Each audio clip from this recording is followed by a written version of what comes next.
graduated from Rowan University in the spring of 2022 with a sports communication and media degree. I got to actually call minor league baseball and G League basketball games while I was in school. And then I graduated, and as soon as I graduated, I went to NFL Films in Mount Laurel, New Jersey. And as much as I loved that experience, I miss putting on the headsets. I decided, you know what, talk is cheap. I have a laptop that's in my house, and so 21 months later, here we are, still on YouTube, calling games and building an incredible, loving community on here with the people that I call my Philly freaks with a capital P and a capital H. We go live for every single Phillies, Sixers, and Eagles game, and we do it like old school radio play-by-play style. I'm Jason Joseph, and this is Play-by-Play with JJ. I showed a swung on barrel out to right field. Bye-bye baseball. That baby is long gone. Good evening, everybody. Hopefully you're all doing well and having yourselves a very, very fantastic day. The name is Jason Joseph. This is Play-by-Play with JJ, where we go on for Sixers basketball. We do Phillies baseball, and we do Eagles football as well. We do play-by-play on this channel. Play-by-play is the best, and we want to keep it alive because there is nothing better than watching a sporting event and just, turning off the TV, muting the TV and just putting on some audio and being a part of a very, very cool community, and that's what we bring on here. All right, hello. Hi, everybody. I really am happy to see you all, for sure. The vertical intro looks fantastic. That's great. Good. Astarkey is here. Jane is here. Astarkey, I hope that your migraine is better. Been thinking about you for sure. And, who else? Who else we got? We got Jane. We got Katie. Our starting lineups are out as well, and we'll get into that. It looks like we are good to go. Mike is also here. How are you doing, Mike? What's going on? All right, so let's just dive into things. I did post a video earlier today, still getting reactions about the birds. So if you did not check that out, make sure that you do that. I need to zip this up. What am I doing? That looks a little bit bizarre. Okay, that looks better. And we can tilt this down just a little bit. That's a lot better. All right, good. Maybe a little bit more up. Okay,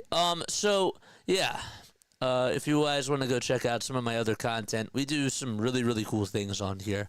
But you're not here to go check out the other content. You're here to talk about Sixers because that's what we're doing tonight. We got another Philadelphia 76ers game. They lost last night to the Toronto Raptors. A very ugly performance by the Sixers, just to say the least. And now they're on a 4-game losing streak. They lost 106-103. And the main thing that everybody's talking about is why Joel Embiid did not take that three at the very end of the game.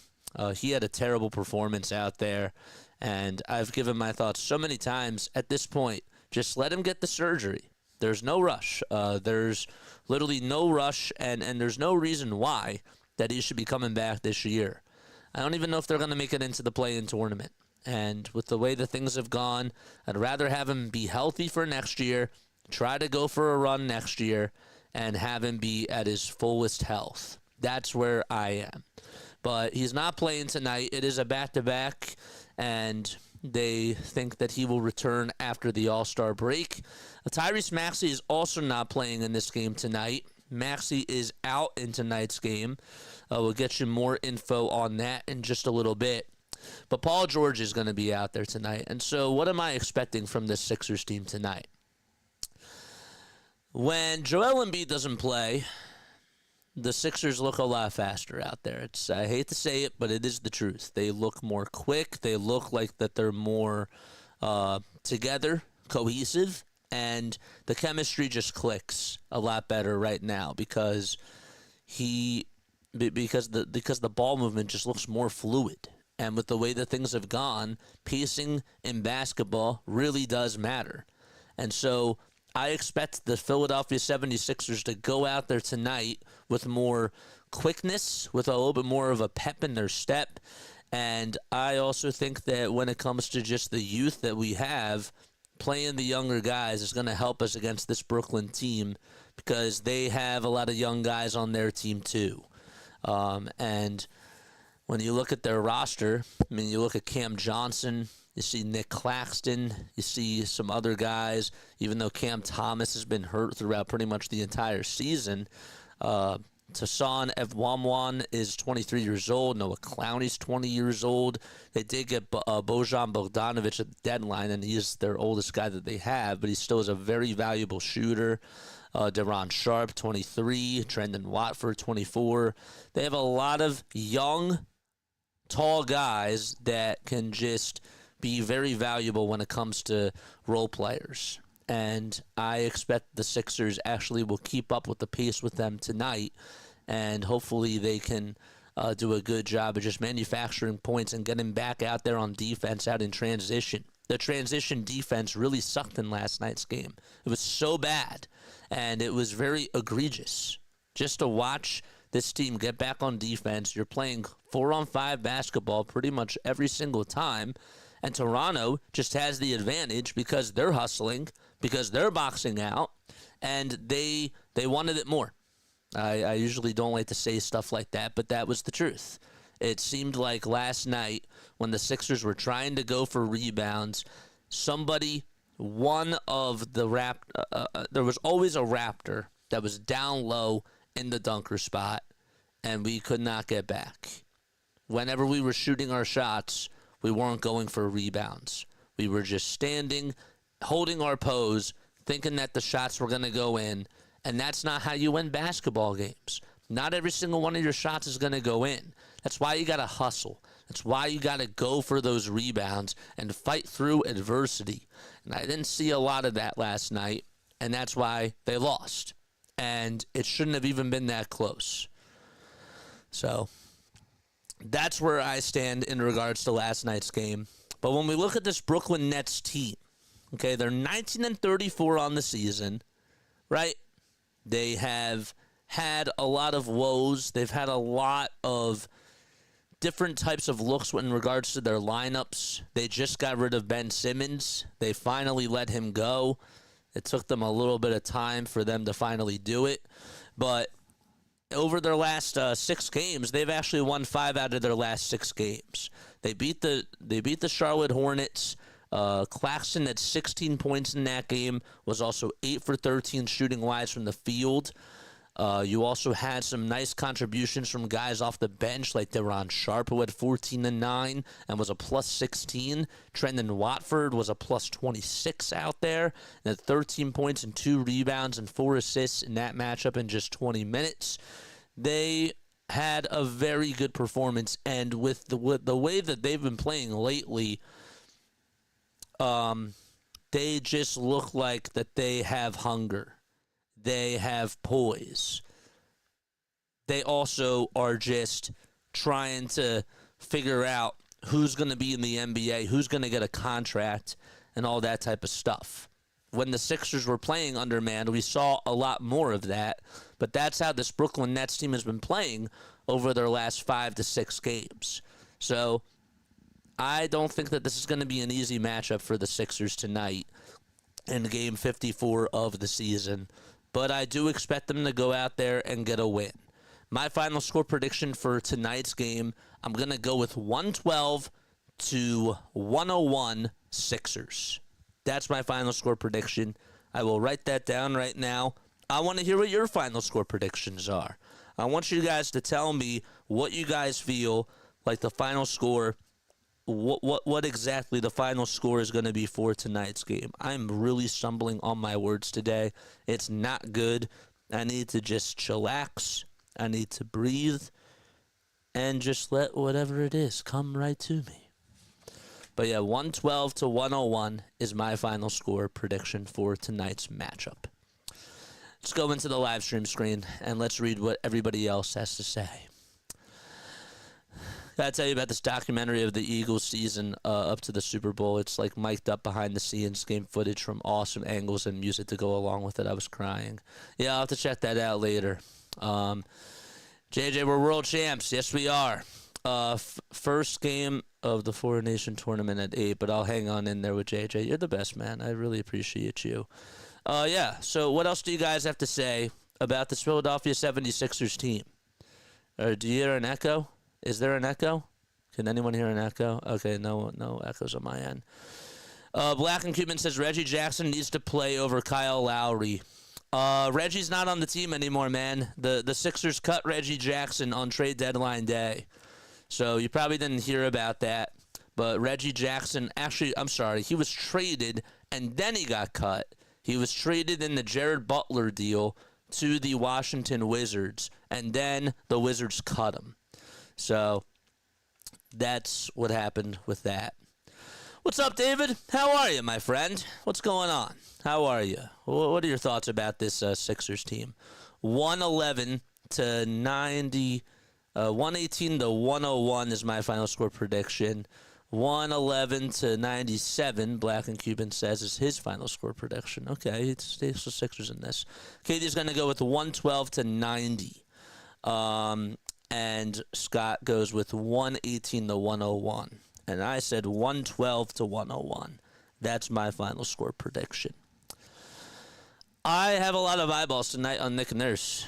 There's no reason why Ricky Council should not be playing. He needs to go out there. He needs to give you minutes. And also, I think that Justin Edwards needs to go out there and he needs to ball as well. And Gershon Yabusele, I actually, the more I think about it, the more I like this team the way that it is. Again, no reason why Embiid and George should be playing right now. If they want to have a legitimate shot at this, then they need to play the younger guys. That's where it is. 117 to 103 says Jen Will. What's going on? We have a nice audience tonight. I appreciate you guys so much for being on here. 114 to 106 says Denbrew. Yes. David Podden says 111 to 100 Sixers. That's really good. Very, very good stuff. Are any of you still getting echoes? I think it's just you, Scott. You might have to exit out of the YouTube app and restart it. Or maybe it's in your computer settings. I don't know. I have no clue. But yeah, so Sixers have played the Nets twice this year, and they have beaten them twice. The first time they won 113 to 98. That was on November 22nd. The second time that they played was on January 4th, and that was back in Brooklyn by a final score of 123 to 94. Your echo is gone. Good. All right. We need 17 more subscribers in order for us to get to 4,800. So we're on the road to 5,000 subscribers. If you guys could do me a huge solid and hit that subscribe button and smash the thumbs up button, I would really appreciate that.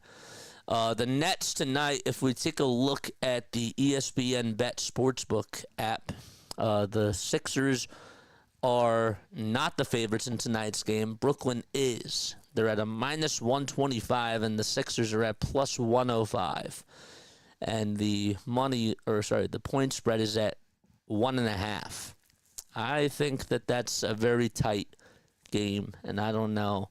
If I was a betting man, I don't know if I would pick this one, man.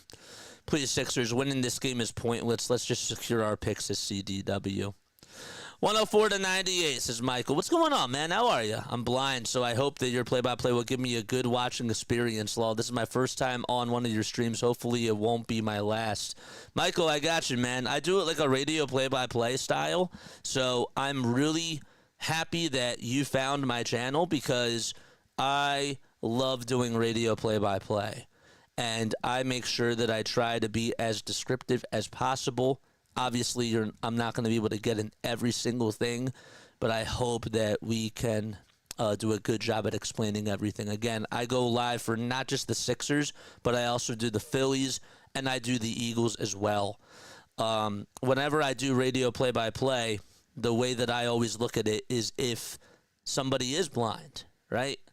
And my job is to be a tour guide and just guide everybody to where the finish line is and how do we get to the finish line.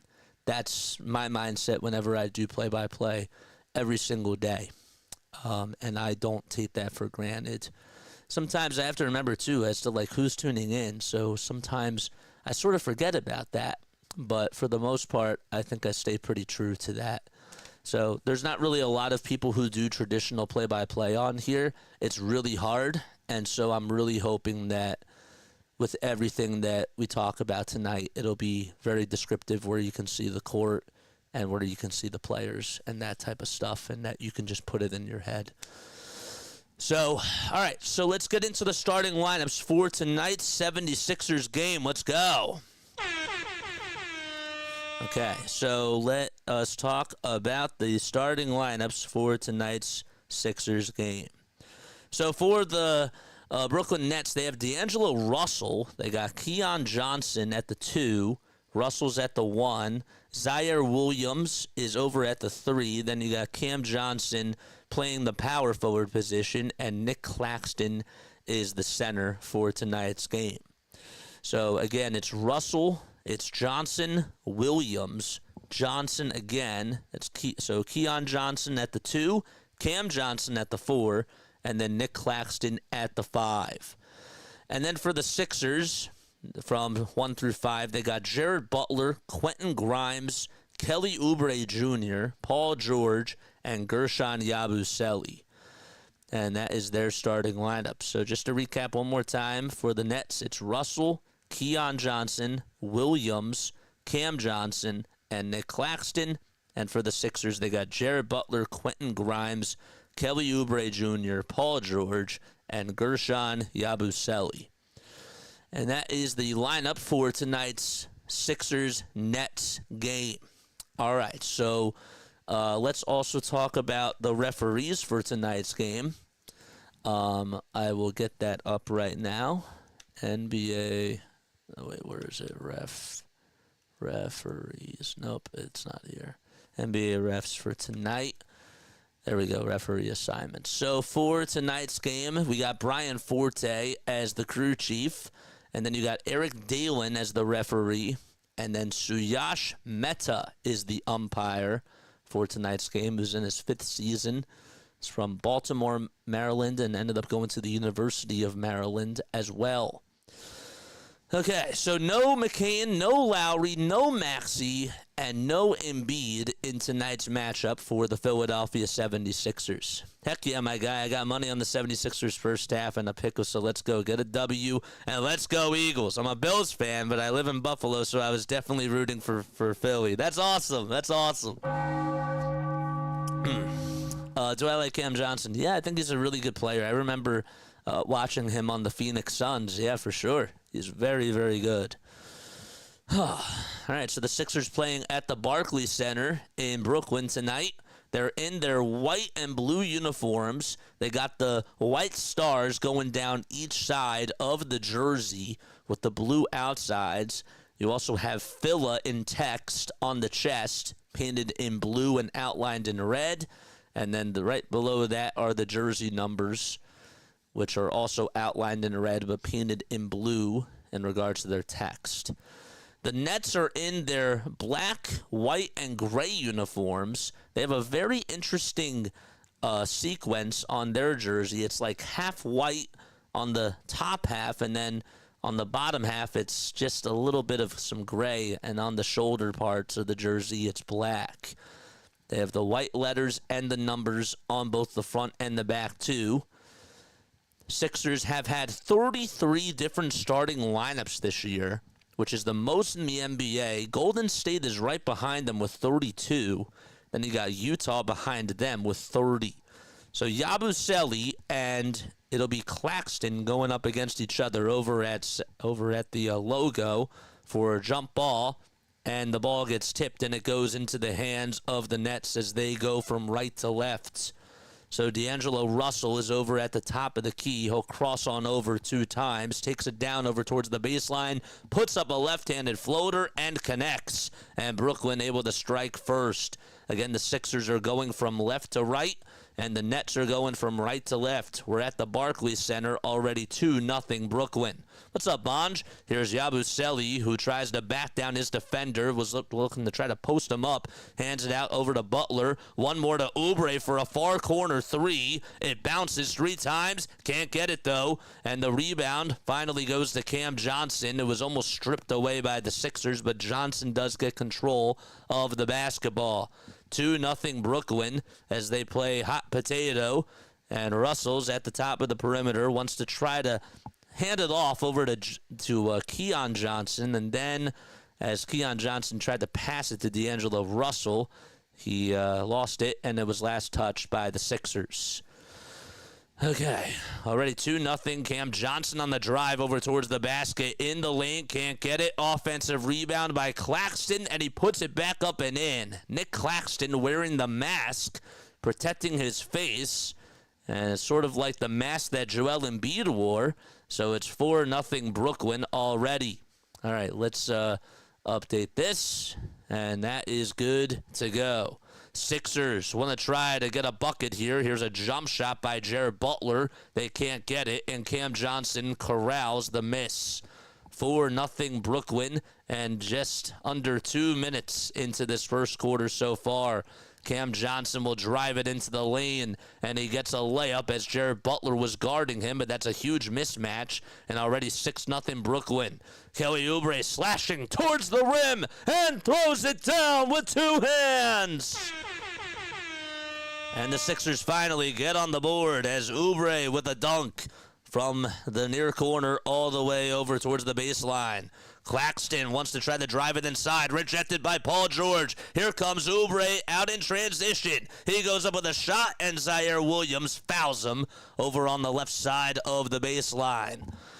And so Oubre will head to the foul line, and he will shoot 2 free throws. And he will try to cut the deficit to 2. Tip-off got started just a couple of minutes ago, and Oubre is at the charity stripe.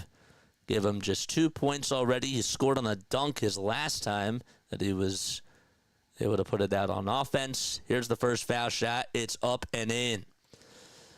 Yes, sir. 6-3. Kelly Oubre Jr., 29 years old, 6 feet 8 inches tall, averaging about 14 points per game, 6.5 rebounds, and 2 assists per game as well. Second foul shot.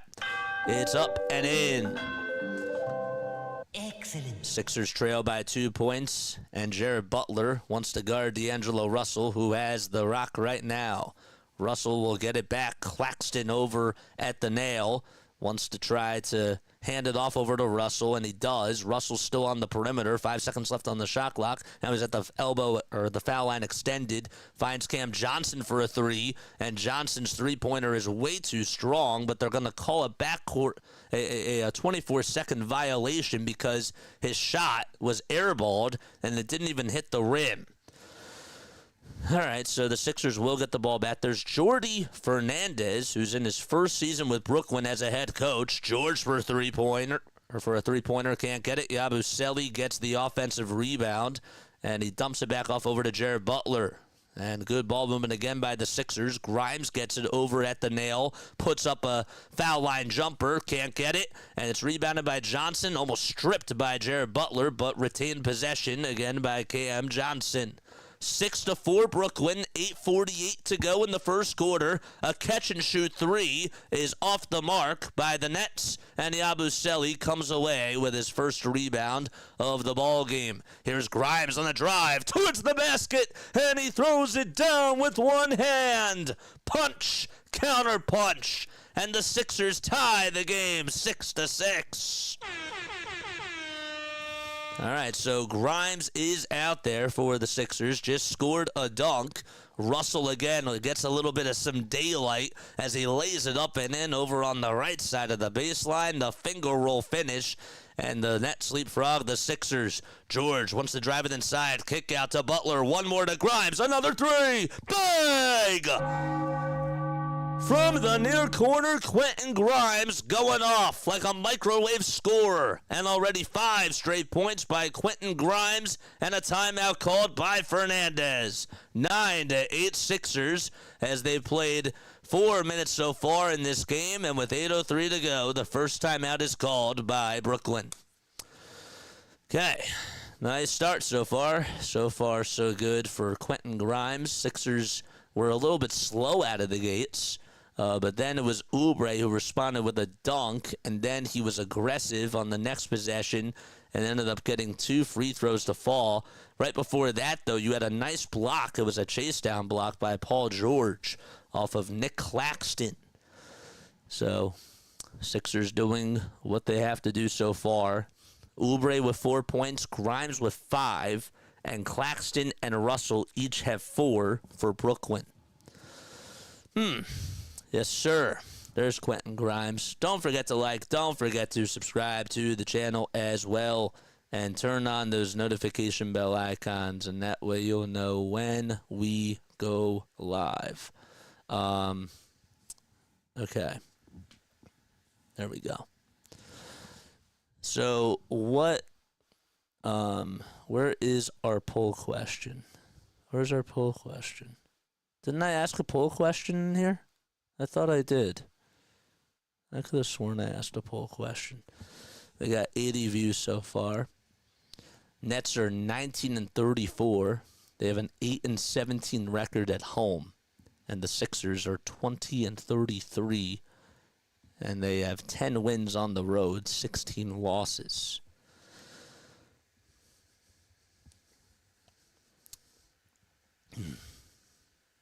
No poll yet, huh? That's weird.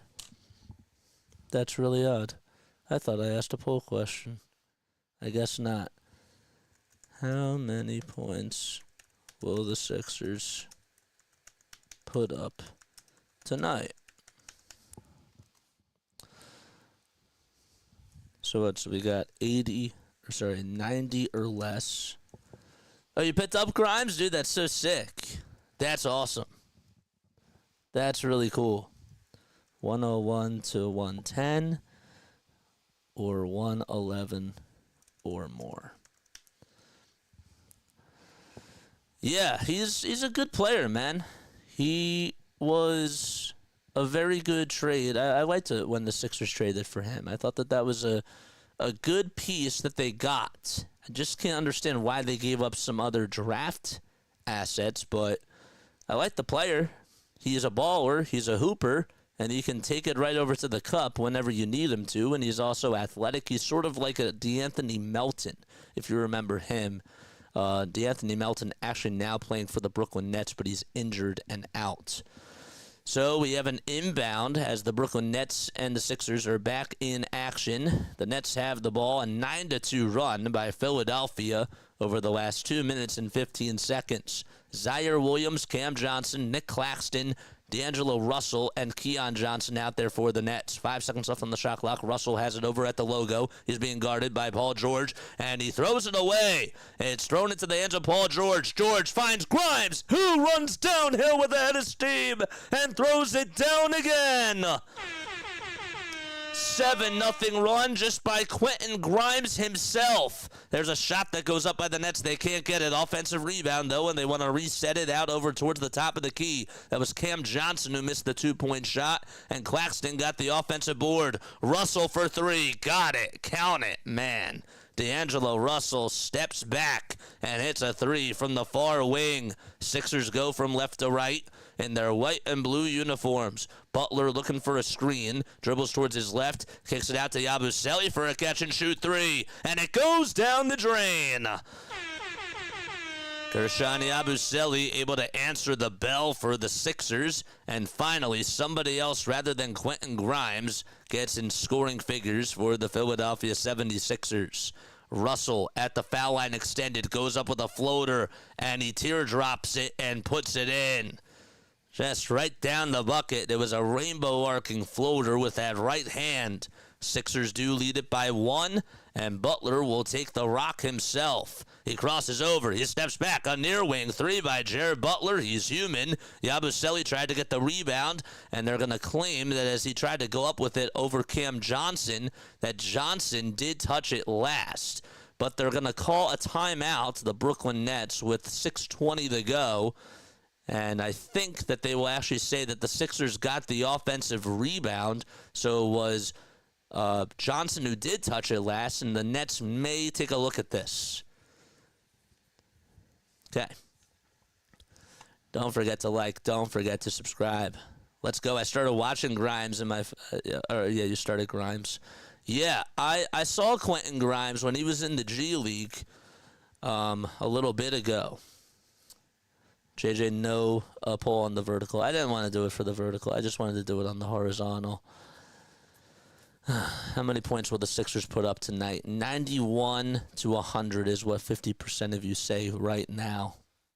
That's what you guys say right now. Good. 23 concurrent viewers on here. Please tell your friends and please tell your family members about this channel. My name is Jason Joseph. I do play-by-play for Phillies baseball, Sixers basketball, and for Eagles football. We do it like a radio style of a play-by-play. And we know that there's not a lot of people that do that on here, so we're hoping that you guys will stick around with us and that you guys will keep up to date with everything. We also have a very, very cool community on here, a very loving and supportive community of just a lot of Philly freaks and a lot of sports fans too.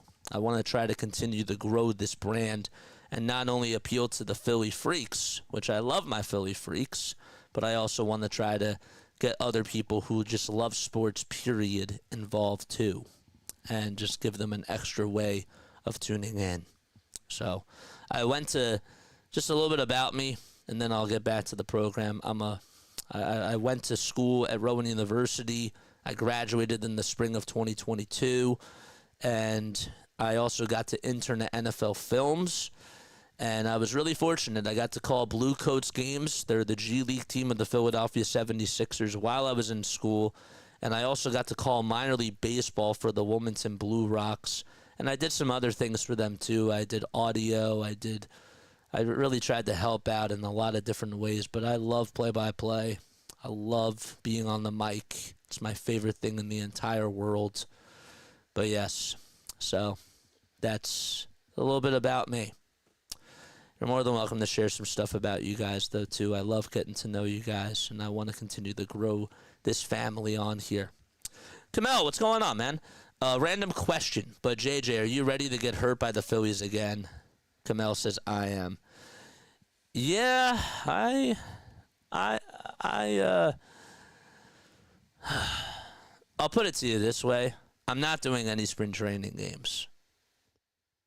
162 for me is enough for the Phillies. It's going to be a long season. So I'll put it to you that way. I'm not saying that even 2 years ago when we started this channel that we did any spring training games. I will try to do a couple of spring training games, but I really just want to save it for the 162 because you're following them every single day. And it's going to be a lot, especially when I expect that things aren't going to be going so well at certain moments of the season. So the challenge is unsuccessful for Brooklyn. Remember, they just challenged the offensive rebound to see if it was last touched by Gershon Yabusele or not. So here we go. The Sixers will try to get the inbound. And Butler inbounds it underneath the baseline. The ball gets deflected, though, and it goes off the hands of a Brooklyn Nets player. And the Sixers will re-inbound it over from the Sixers bench area. So here we go. Justin Edwards gets the inbound pass. He'll toss it up over to Jared Butler. Butler gets tripped up, and with about 0.3 seconds to go on the shot clock, I think that the Sixers, or he got tangled up a little bit. He was diving for a loose ball on the ground and just was able to haul it in. But the Sixers are going to have a jump ball with just 0.3 of a second. So even if they win the jump ball, they're going to have to just shoot it right away. So it'll be Jared Butler and D'Angelo Russell tipping it off over at the Sixers foul line. Russell does win the tip-off, so the 0.3 of a second didn't matter anyways. And they count that as a turnover from Jared Butler. And D'Angelo Russell comes away with the steal. The lineup out there for the Nets, it's Zaire Williams, Cam Johnson, Nick Claxton, D'Angelo Russell, and Keon Johnson.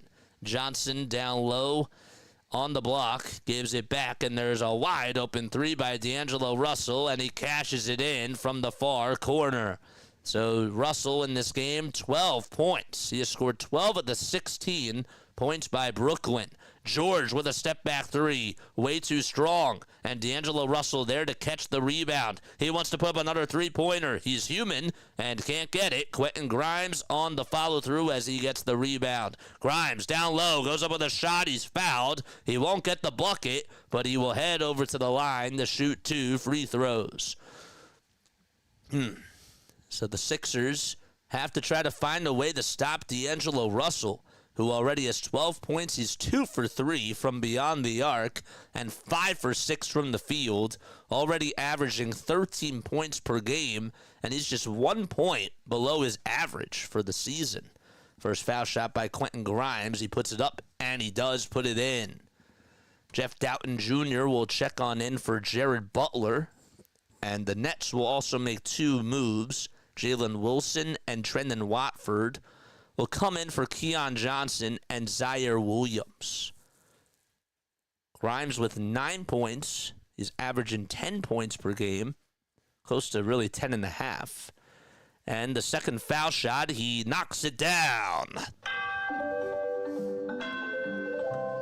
Excellent. He's an 80% foul shooter this year and a career 77% free throw shooter over his 6 seasons of play. Russell drives it downhill, gets past Jeff Doughton Jr., and he gets an easy layup. 14 points for D'Angelo Russell, and he has just been red hot so far.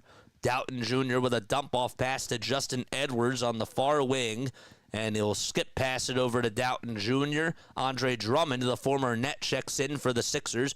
5 seconds left on the shot clock. George has it, finds Drummond down low, who puts it up off the window and kisses it in to tie the game. So George got the assist, and Andre Drummond was driving it to the basket over on the right side and was able to just get the soft touch. Drummond with a block on the other end. Grimes strips it from Keon Johnson. Drummond steals it. Doughton Jr. on a fast break puts up a layup and gets it to go. Finishes with the underhanded scoop on the right side of the baseline, and the Sixers take the lead 20-18 with 4:05 to go in quarter number 1. Johnson on the drive, rejected by Justin Edwards, but they're going to call foul on Edwards, the undrafted rookie that the Sixers took this year. Oh, boy. This is just one of 6 games going on in the NBA currently as we speak. They did call a shooting foul on Justin Edwards, and Cam Johnson has a chance to tie the game back with 2 free throws. The first one, foul line right, but he got it.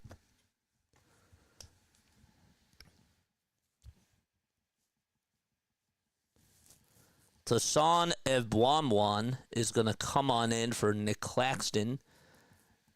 And Fernandez also decides to put in Day'Ron Sharpe for D'Angelo Russell. Second free throw, tie game. Line drive, it's good. 20 points for both teams in this first quarter so far, and still 4 minutes left to play in the first quarter. The Sixers last night only put up 18 points in the first quarter, and yet that wasn't enough. George at the top of the key wants to ISO, and now we'll pass it over to Grimes. Another 3 by Quentin Grimes. The basketball gods say no. Justin Edwards gets the offensive rebound, though, and boxes out D'Angelo Russell. George on the perimeter, double-teamed. He throws it down low to Doughton. Doughton tried to find Andre Drummond with one more pass on a skip pass, and it was intercepted by the Nets. Watford looking to kick it outside to Keon Johnson. One more for a 3-pointer, and that's off 2. That was Tassan Ebwamwan who missed the tray over on the far corner. Grimes lost it as it goes out of bounds. Grimes was over on the far sideline beyond the arc and just dribbled it with the left hand, and it touched the white chalk. So there's a careless turnover by Quentin Grimes, and Tyrese Martin checks in for Cam Johnson. Sixers lineup, it's George, Grimes, Edwards, Drummond, and Doughton Jr. Grimes leading the way with 9 points. Watford opens the Red Sea and puts it up and in. Trendon Watford with a 3-foot layup, and the assist goes to Day'Ron Sharpe.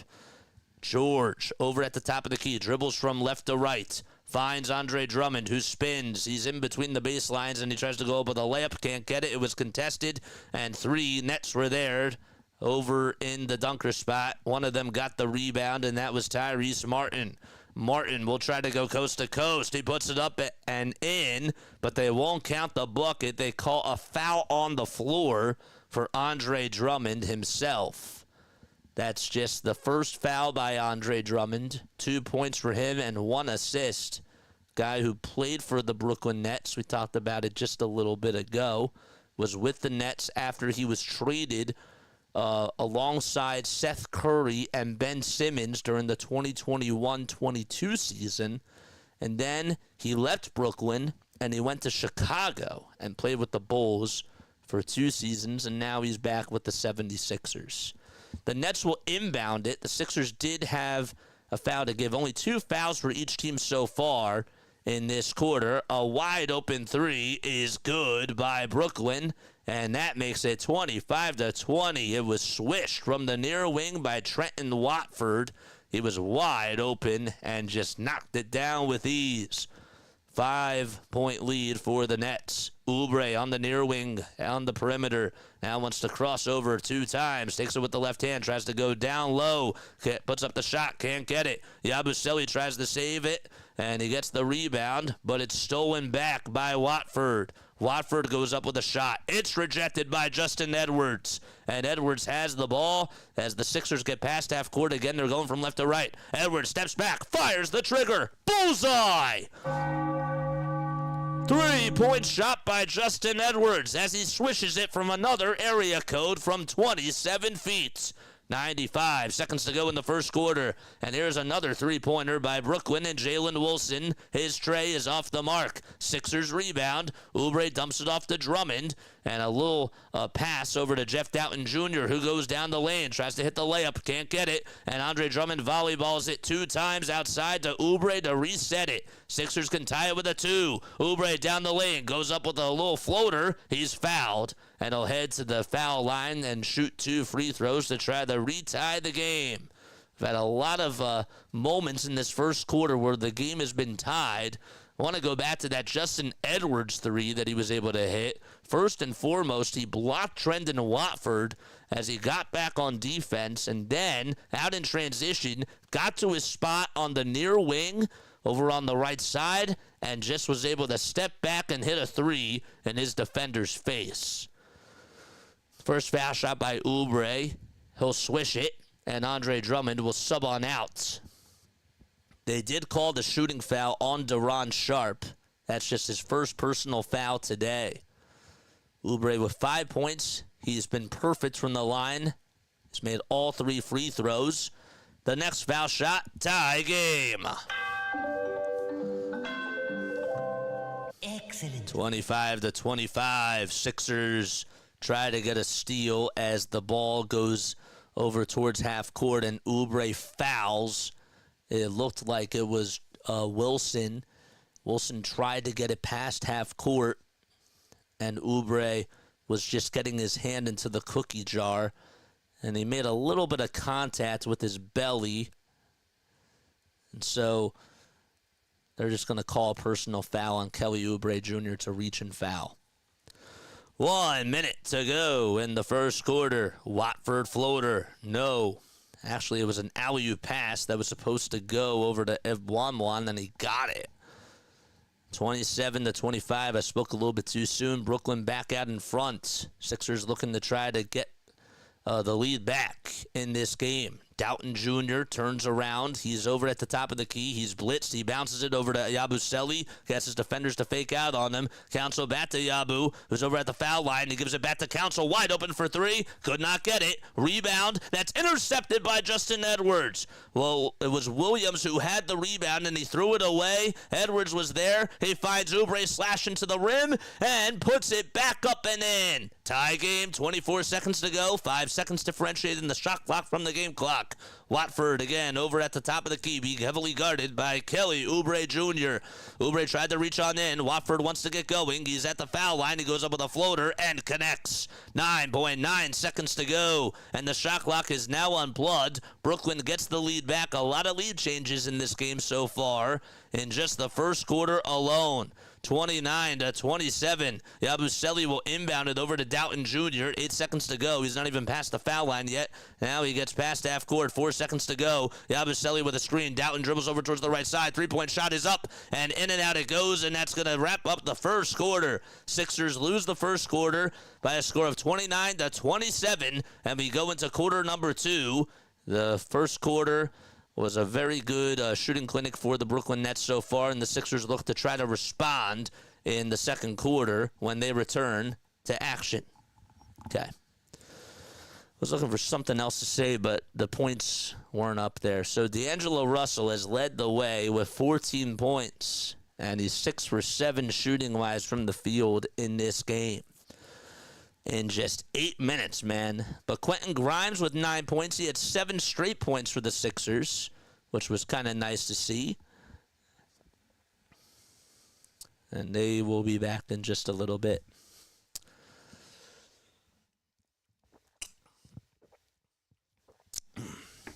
We need 17 more subscribers for us to get to 4,800. Let us know any critiques on the play-by-play. Always looking for fair critiques. If you guys enjoyed this, please let us know down below and hit that like button and hit that subscribe button as well. We want to make everybody feel comfortable on this stream, and we appreciate each and every one of you for being on here, as my friend Lomball McLovin would say. I'm taking a look at the out-of-town scores right now. Let's do that. The Sixers, as we mentioned, are down by 2. The Celtics are winning against the Spurs 66-47 at halftime. Tatum has 21 points and 8 rebounds. Victor Wembanyama leads the way for the Spurs with just 10 points. The Hornets lead it by 2 in Orlando. It's 46-44 at the half. And the Wizards are actually up by a baker's dozen against the Pacers at halftime too. It's 60-47. The Knicks and the Hawks playing against each other. The Knicks are playing at Madison Square Garden. Brunson already 14 points as the first quarter comes to an end, and they lead at 36-29. And then the Cavaliers have put up 41 points in the first quarter, just ended. And they're out in Toronto playing the Raptors. That's who the Sixers lost to last night, with no R.J. Barrett and no Brandon Ingram. R.J. is back in this game. 41-17 is the score there. Yes, sir. I have to reset again. A lot of lag. No worries, man. 19 concurrent viewers. Make sure you guys hit the thumbs up button and subscribe to the channel as well.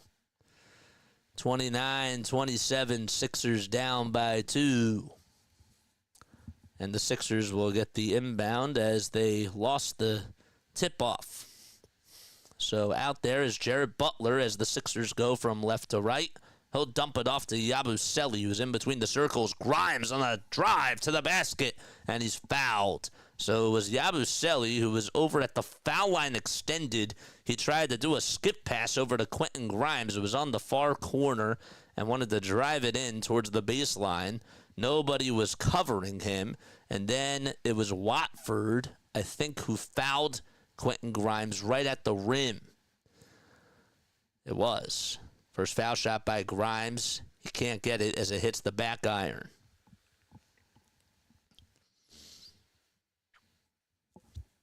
Money line now for the Sixers is at -105, and for the Nets it's at -115.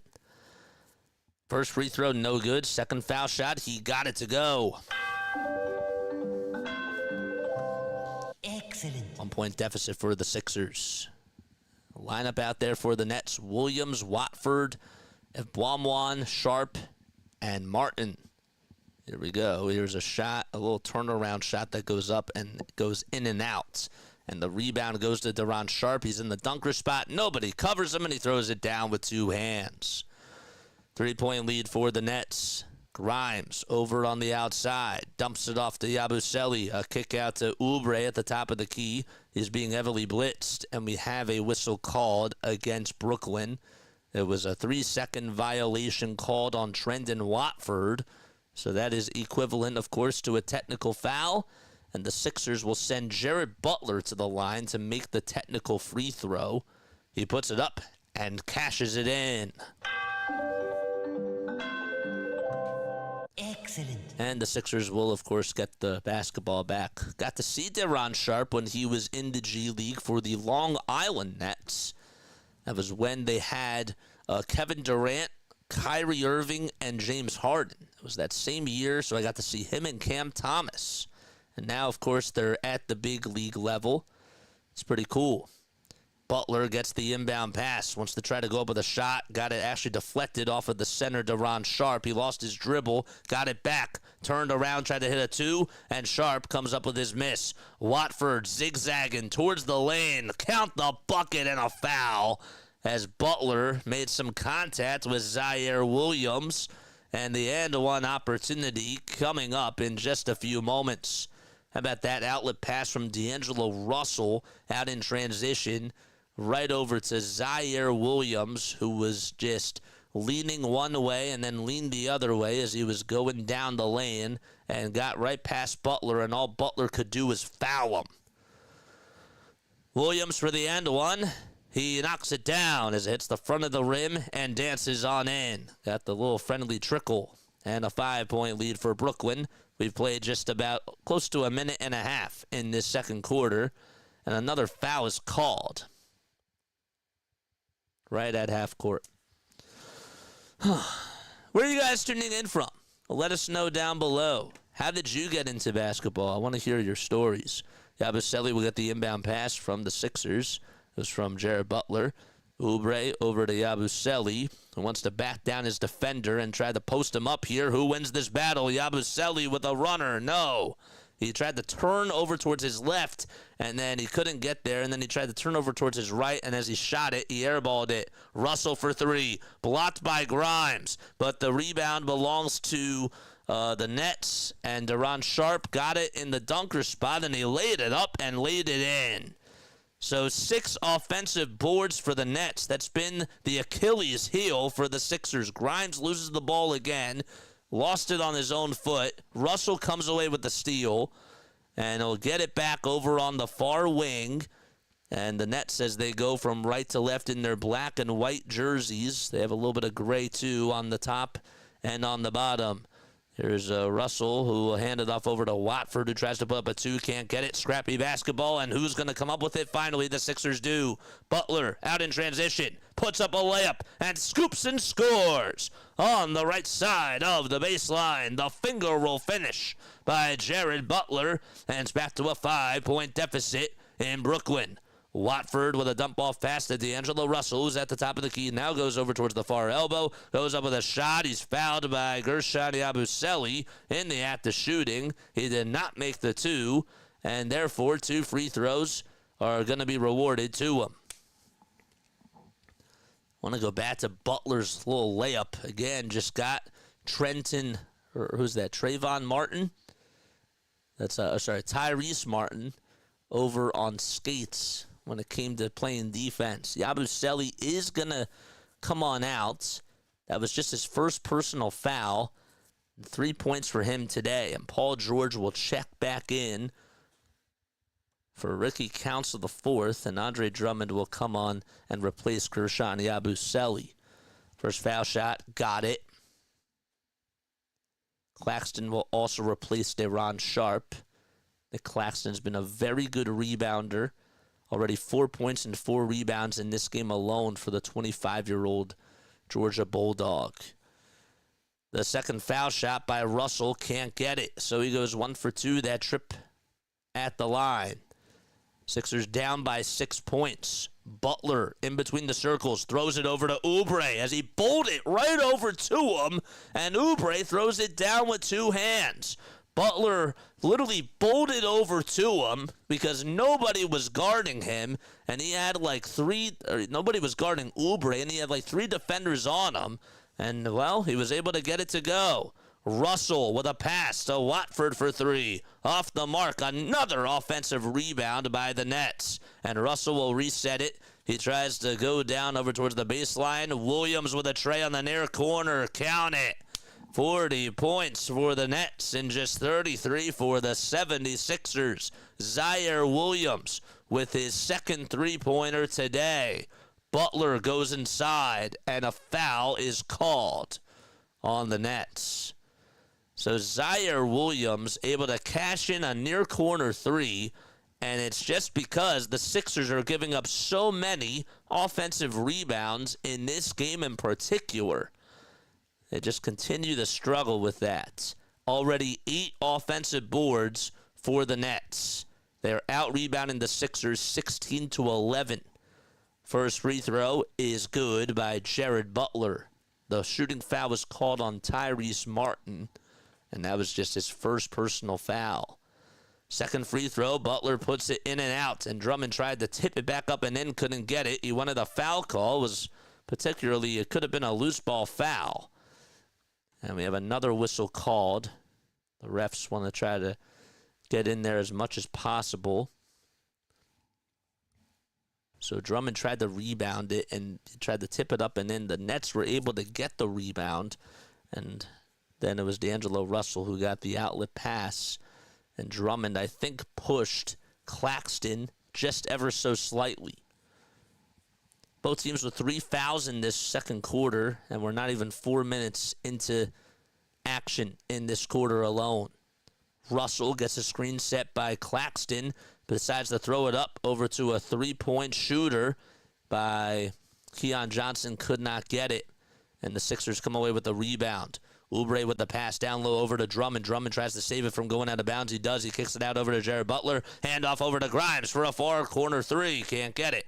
And another rebound by Cam Johnson. So the 17th rebound of the ball game goes to Brooklyn. That's their 17th, I should have said. Johnson with the tray. Count it. Cam Johnson with a line drive 3. And Kelly Oubre Jr. literally just got away with one. That could have been an and-one opportunity. Drummond swings it outside to George. George thought about taking the three-pointer, decided to be non-selfish, finds Jared Butler, who goes up with a shot, rejected by Cameron Johnson. And here comes D'Angelo Russell on the fast break. Johnson with a kick out to a wide-open three-point shooter, and that's no good. Keon Johnson missed it way off the mark. Grimes gets the outlet pass over on the near side of at the Stern and Cohen sign. Grimes tries to get the rebound and go up with his own shot. Can't get it. Not once, not twice. And it's rebounded finally by Brooklyn as they put an end to that little offensive, whatever you call that, possession that the Sixers ran. Timeout called by Brooklyn. And we will be right back in just a few moments. I'm going to take a very, very quick step off.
I mean, it's so hard for me to believe this. First and foremost, thank you all so much for being on here. The name is Jason Joseph. This is Play by Play with JJ.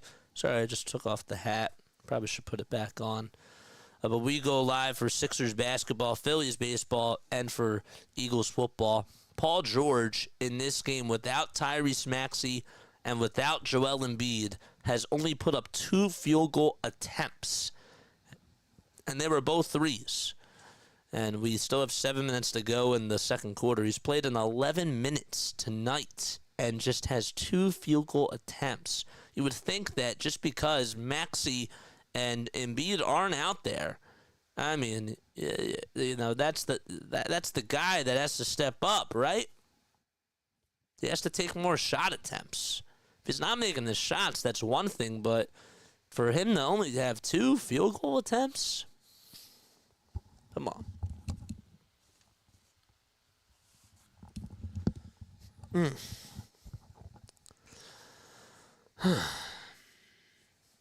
So the Sixers have only put up 7 points in this second quarter so far, and the Nets have outscored them 14-7 already.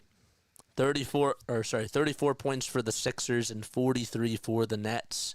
D'Angelo Russell has scored 15 of the 43 for Brooklyn, so just 2/3 of their points. And then you got Deron Sharp and Zaire Williams, who each have 6 points for the Nets in second place. The Sixers, they got Kelly Oubre and Quentin Grimes with 10 points each. Other than that, though, not a lot of offense. So the Sixers got to play defense. Less than 7 minutes to go. Russell thinking 3. And instead, he'll just pass it over to Cam Johnson. Johnson tries to get Quentin Grimes on a pump fake, and he passes it back out over towards the near side to Claxton with a turnaround J. And Jeff Doughton Jr. catches the rebound. Doughton over at the top of the key will bounce it over to Paul George. George takes a couple of jab steps. He's now double-teamed. He has to throw it over to Oubre. It goes over his head, and it's stolen by the Nets, but the ball does indeed go out of bounds. They will actually call, though, a personal foul on Oubre. So George throws it away as he was blitzed and had 2 defenders on him, including D'Angelo Russell and also Keon Johnson. Then he threw it over Kelly Oubre Jr.'s head. And Oubre gets called for his second personal. Justin Edwards will come on in for Quentin Grimes. As Grimes will finally take a seat. Russell backs up over towards the logo as they go from left to right. Russell at the baseline gets the ball stripped by Edwards, stolen by Paul George. George to Oubre. One more to Edwards for a catch-and-shoot 3. Off the mark. And another rebound by Brooklyn. So Edwards had the form, just couldn't knock it down. Here's another 3 by Russell. No. Rebound by Edwards at the Nets foul line. Edwards out in transition, finds George for a 3, and that one's short. And again, nobody is there for the Sixers to grab a rebound. There were 3 Nets players, and that was it.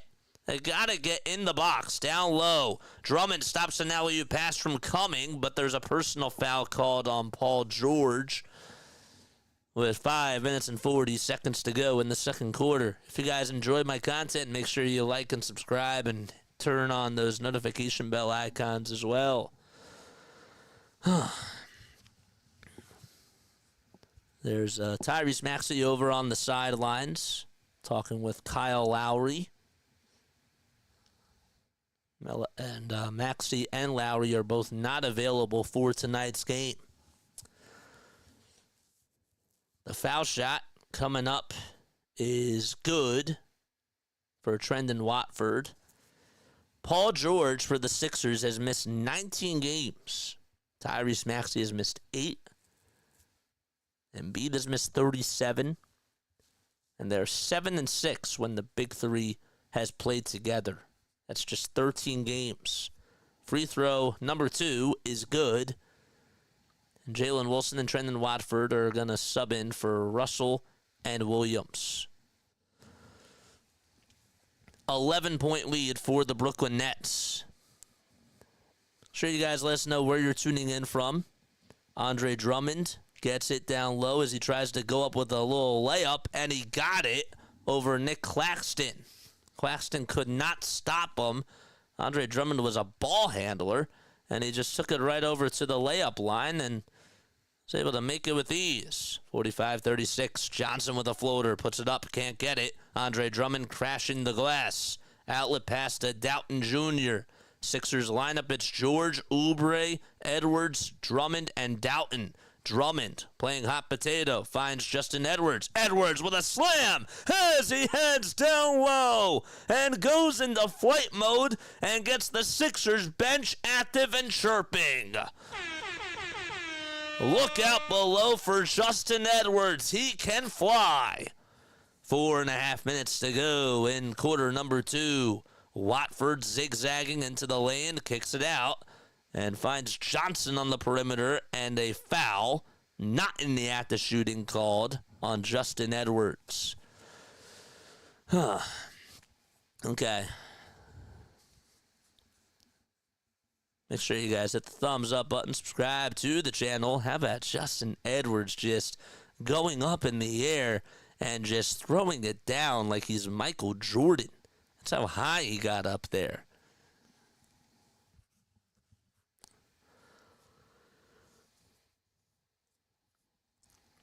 Four minutes and 31 seconds to go in the second quarter. First free throw, good by Brooklyn.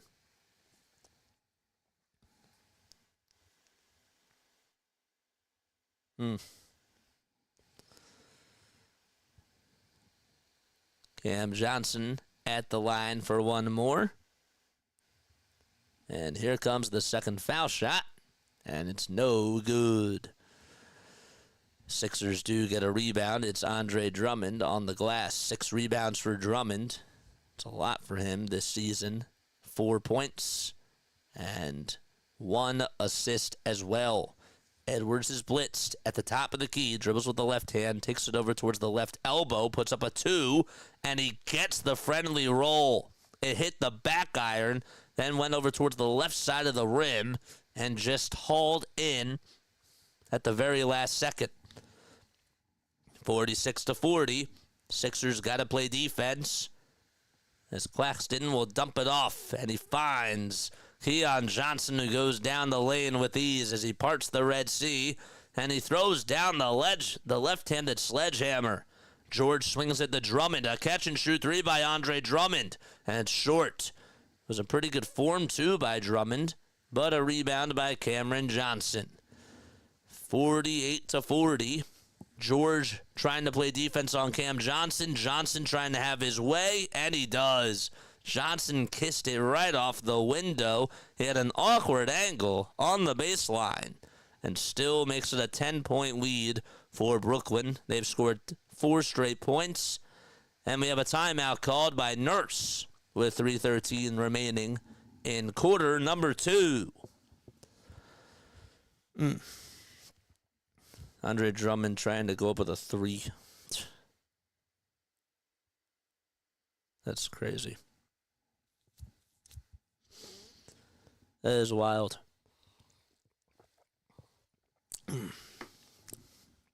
We got 13 concurrent viewers. Again, make sure you guys like and subscribe and turn on the bell icons, and that way you'll know when we go live for Sixers basketball, Phillies baseball, and Eagles football.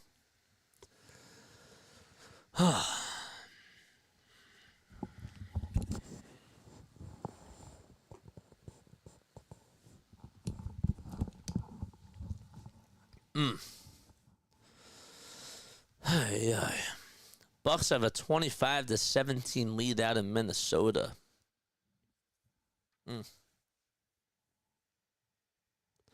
Kai Carlin just said Cam Johnson finishes a layup and the Nets extend their lead to 50-40. Bad shot by Andre Drummond to launch a triple with 15 seconds on the shot clock. Yeah, I wouldn't have done that.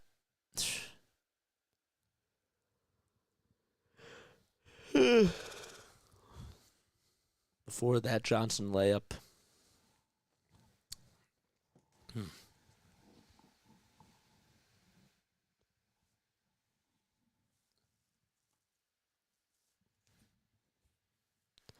Both teams have 6 turnovers. But the Nets have scored 26 of their 50 points in the paint. Sixers have only put up 20 points in the paint.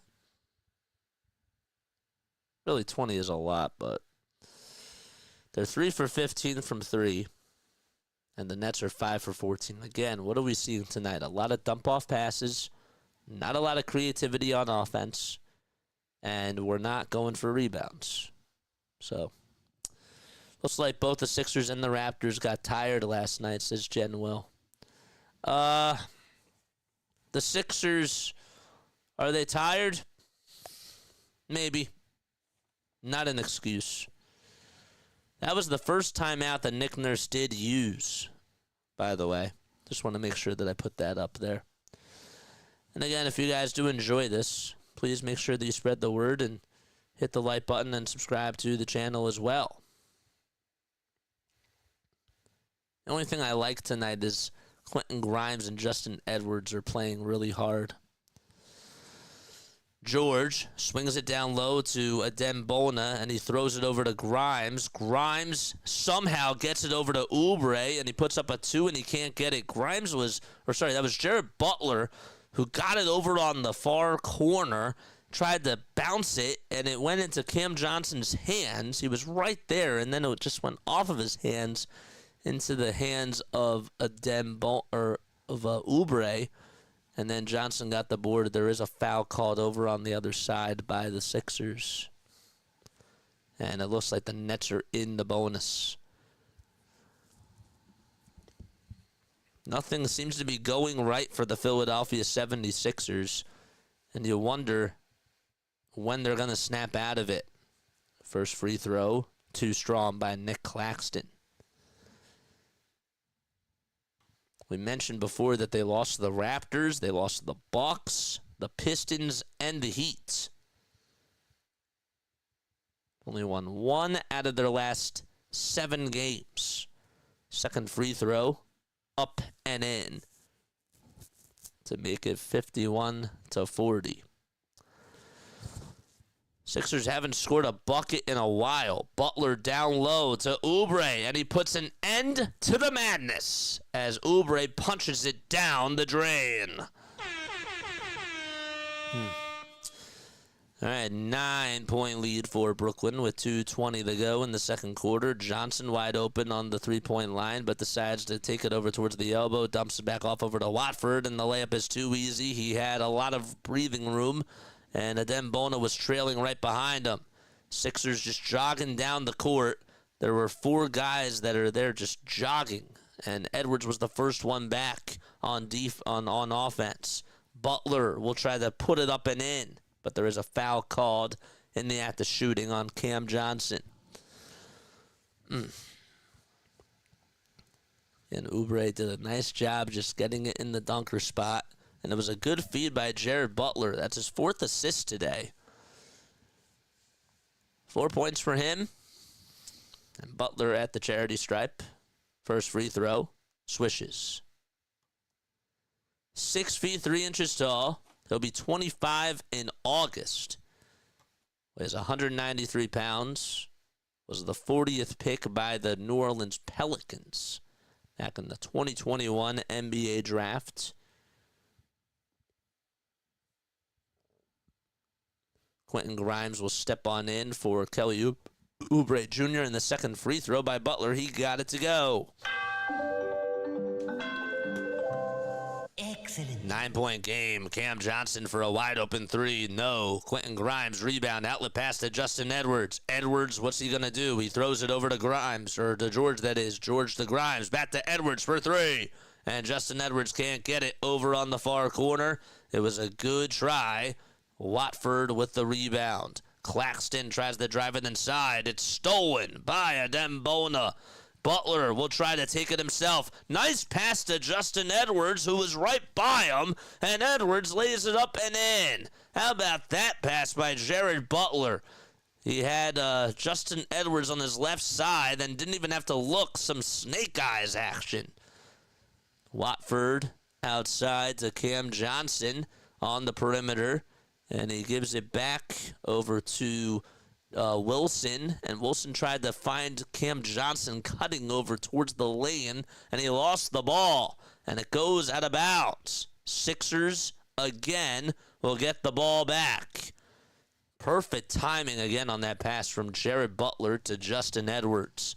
Butler again drives it down low, looks to try to kick it out to Edwards, and they were not on the same page, and it's intercepted instead by Cam Johnson.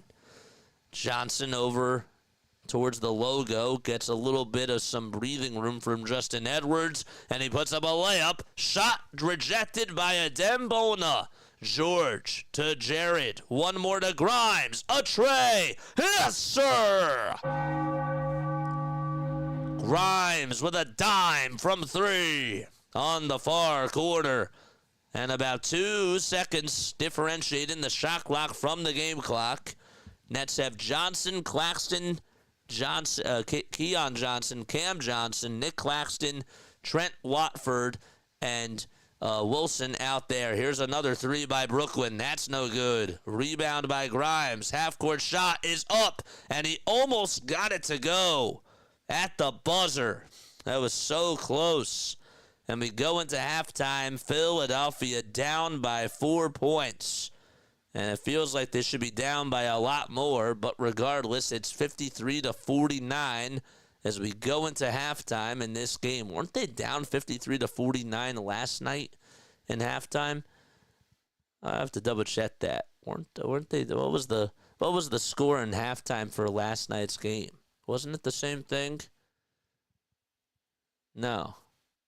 They were down 50. They were actually up by 2. It was 52-50. But I could have sworn that they were down. Maybe it was the game before. No. It was not. I don't know. Maybe it's just deja vu. Maybe that's what it is. I don't know. 50-49. That's weird. All right, I'm going to take a very quick step off. I'll be right back. Don't go anywhere.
What's going on, everybody? Hopefully you're all doing well and having yourselves a very fantastic day.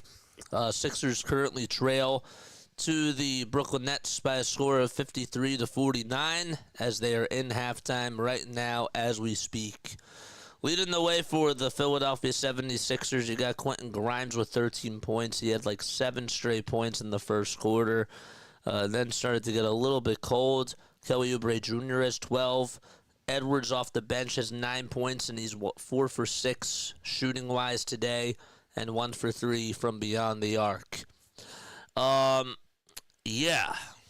Let's discuss this. The Sixers, the disappointing thing is that Paul George has played in 18 minutes and has 3 field goal attempts. That's unacceptable. That's not allowed, and he should not be doing that, man. If he's not making his shots, that's one thing, but 3 field goal attempts is inexcusable, and it's putrid. This is what Tobias Harris would do when he was with the Philadelphia 76ers last year. And Paul George, it seems, from with the way that things have gone, he has really just been very timid. He's been shy. I know that he's been dealing with an injury on that pinky, on his non-shooting hand, but for him to only have 3 field goal attempts, and they're all from three-point range, that says a lot as to how timid and how afraid he is to just shoot the ball. That's what it seems, for sure. Yabusele with just 3 points in 11 minutes. He's 1 for 2 from the field, 1 for 1 from 3. You'd like to try to see him get going a little bit more in the second half. Andre Drummond, 4.6 rebounds. He's been active, but he's been a -5 so far in this game. Adem Bona has given them some really good minutes. 3 minutes for him, +6, 1 block, 1 rebound. Again, you just got to keep playing him. And Council comes on in for 4 minutes, and it's just 0 for 1 from 3. But yeah, I just... They can't get any sort of chemistry because they have a different lineup out there every single night. You saw the stats earlier coming into the game, how they've had 33 different lineups this season. 33 different lineups, and we played in 53 games. This is our 54th game. It is absolutely wild how much our lineups continue to change on an everyday basis, and we can't get any sort of consistency. But Paul George needs to step up. He has to step up. 1 block, 1 steal. Playing good on the defensive side. He is. But he's not shooting. That's why we got him, man. This year, Paul George is averaging 16.6 points per game. Last year, he was averaging 22.6. Year before that, 23.8. Year before that, 24.3. Again, if he's not healthy, why is he playing?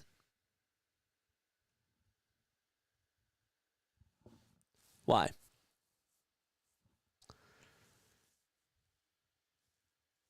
Over his last 10 games, he's averaging 11.5 points per game in 28 minutes on average. That's bad. That's really bad.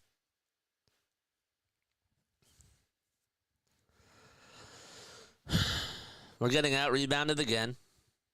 No surprise. 25 rebounds for the Nets, 21 for the Sixers. Part of it is because of effort. The other part of it is roster construction. Daryl Morey thought it would be a great idea to just get as many old guys as they possibly could. And he thought that getting 35-year-old Kyle Lowry, 34-year-old Eric Gordon, 35-year-old Reggie Jackson was smart. Thought it was smart. How would you grade that first half? I'm going to go with a D. That's what I'm going to go with. I'm going to say D+ for that first half effort by the Sixers.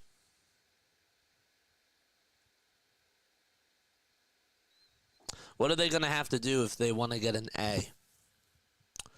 Paul George needs to step up.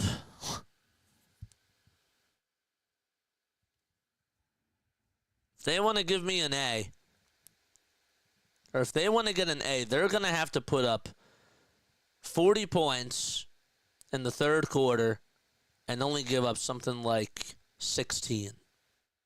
They got to come firing out of the gates.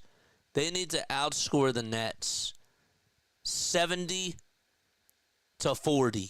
in the second half if they want to get an A for that half. And Paul George needs to step up. He needs to take shots.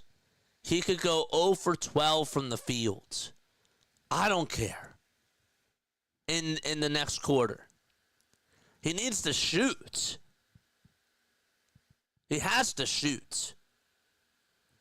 That's unacceptable.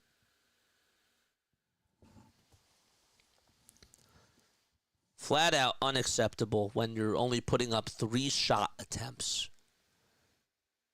That's what Ben Simmons would have done when he was on our team. That's what Tobias Harris did. You're better than that, Paul. I know that. You were averaging 24 points per game last year and pretty close to that throughout your entire career. And all of a sudden, in 1 year, it dips down to 16 points per game. That's -8. Again, if you don't want to play, don't play. If you don't want to be out there, don't be out there. I'm tired of the excuses. So tired of the excuses. D'Angelo Russell went off in that first quarter, and then they blanked him in the second. Thought that was interesting. 15 points in 13 minutes. Claxton has 6 rebounds. Cam Johnson has 5 rebounds. Deron Sharp has 4 rebounds. Our leading rebounder is Andre Drummond, and he has 6. The next guy who has the most rebounds for us is 3. And that's Quentin Grimes and Kelly Oubre Jr. The fact that Kelly Oubre and Quentin Grimes each have more rebounds than Paul George and Gershon Yabusele is flat out atrocious too. Yabu only has 2. Inexcusable.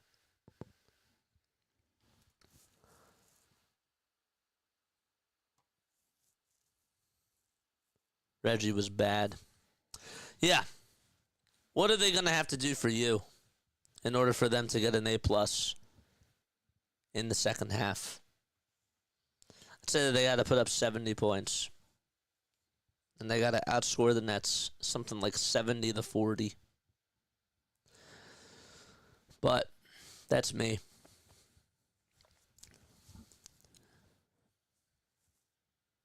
I just can't believe that he only has 3 field goal attempts. Did you expect this from Paul George when he came over to the Sixers, that he would be putting up these types of numbers? And he wouldn't be shooting the ball that much and he'd be so passive? I'll be honest with you. I did. I wanted Paul George. I said that I would take Paul George, but I didn't want to pay all that money. I knew you were going to have to for a third option. But boy, he just does not look like he's having fun. He's not going out there and he's not being assertive. And it's a shame. He's had a very good career. He took the money. I'll always remember what he did for the Pacers, and I'll always be happy with I remember watching him when he was on Indiana. I always thought he was explosive. Then he goes to the Clippers, and they have problems. He can't stay healthy. And then whenever he does play, he just never really showed up, except in the fourth quarter. Now he's not even showing up at all in these games. And if the pinky's bothering him again, just don't play. You're hurting this team. You're hurting them, man. Let's go to our live stream setup. Again, don't forget to like and don't forget to subscribe to the channel.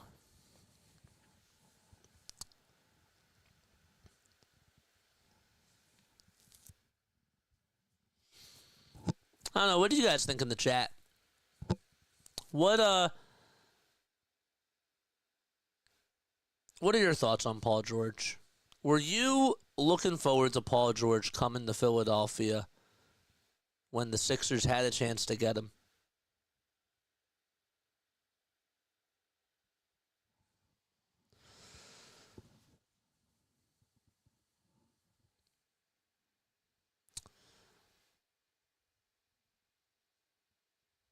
We were never going to get KD. I wanted him.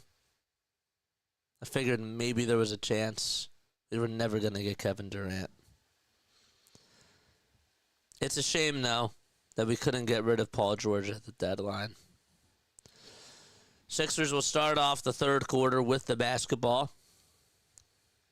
Here we go. Yabusele looking to dump it off over to Paul George. George goes down the lane, kicks it out to Oubre. One more for a three-pointer by Butler. No. And George just stands there, doesn't even leap up for the rebound, and Brooklyn has it. Here's another wide-open three-pointer, and that's no good either. Quentin Grimes is the one who grabs the board. Grimes with a lob pass down low to Yabusele, and Yabusele lays it up and lays it in. Yeah. What were your thoughts on Paul George, man? We got 19 people on here. I really think he just wanted the money, says Neil. Going to be a very interesting offseason, JJ. Yeah, he clearly wanted the money. A no-look pass to from Cam Johnson over to Watford for a three. Can't get it, though, on the near corner. Rebound by the Sixers. Grimes lost the ball. Gets his dribble back, though. George with a kick out to Yabusele. A near corner three. And Yabu can't hit it. Just a little bit off. Sixers have only made 4 threes today, and they have put up 20 attempts. 53-51, Brooklyn has a 2-point lead. Here's Russell for a three. No, Claxton with nobody on him as he lays it back up and dunks it down. Nobody's playing in the box. Nobody's out rebounding. Nobody's getting the rebounds. It's just everybody's spreading out and just watching these boards go left and right. There was no rebounder there for Paul George, but thank goodness he made that shot. He did. He finally got his first 2 points of the day. Here's Russell again on an alley-oop pass that was supposed to go over to Nick Claxton. The ball gets battered around, and it goes out of bounds. Sixers ball. Scott says, I really didn't want him, and now I think we are stuck like Chuck with him, and we can't trade him. It's a shame, man. George over on the far side, steps back, lets it fly for a three, and PG can't get it to go. He's 0 for 4 from three-point range. Russell rebound. Johnson on the drive, gets past Paul George, and he throws it down with 2 hands. Not good defense at all by PG.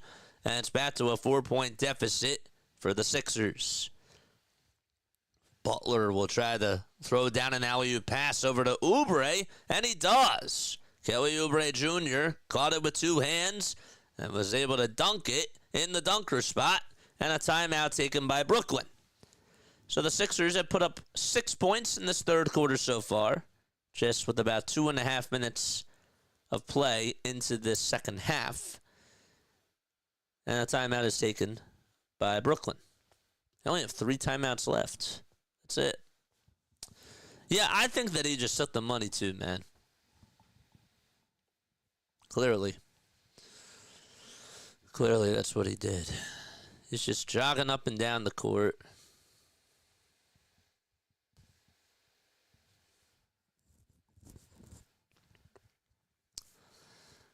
I remember we had, like, Seth Joyner.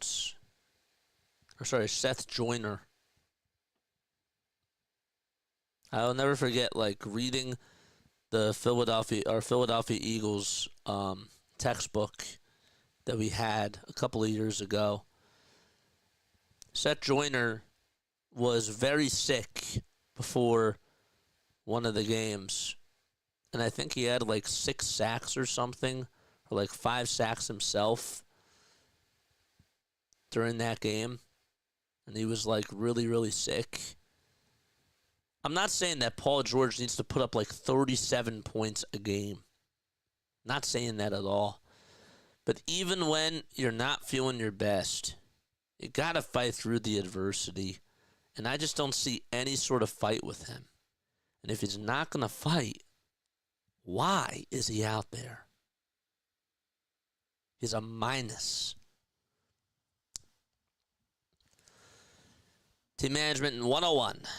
Never sign a player over 35 to a contract of more than 1 year, no matter how good they were before. Unless if you're one person, or 2 people actually, maybe 3. Steph Curry, Kevin Durant, and LeBron James. But even LeBron, I don't know if LeBron deserves a max deal. LeBron, even at the age of 40, is still very impactful. Don't get me wrong. I will take LeBron over Paul George, though. Easily, any day. Kevin Durant, Steph Curry, and LeBron James are the only guys that are above 35 that you could pay that type of money to. That's it. Nobody else. Not even Kawhi. Kawhi can't stay healthy anymore. 57-55. Brooklyn has a 2-point lead. Russell tries to swing it out over to Johnson, and it gets deflected off of Quentin Grimes' hands, but Johnson does get it back into the front court. Grimes strips it, and he steals it from him like he stole his lunch money. He'll hand it off to Yabusele, and now Butler gets it on the perimeter as the Sixers go from right to left, and Butler throws it away, intercepted by Brooklyn. Russell tries to go down the lane, gets it blocked by Paul George, and George comes away with the steal. George to Butler. Butler had all the time to try to shoot a three-pointer, decided not to, and dumps it off instead to Grimes for a 3. Quentin Grimes knocks it down from the far wing. Okay, but still, you don't know why they want to leave. You don't know their mental state. That's true. No, I agree with you.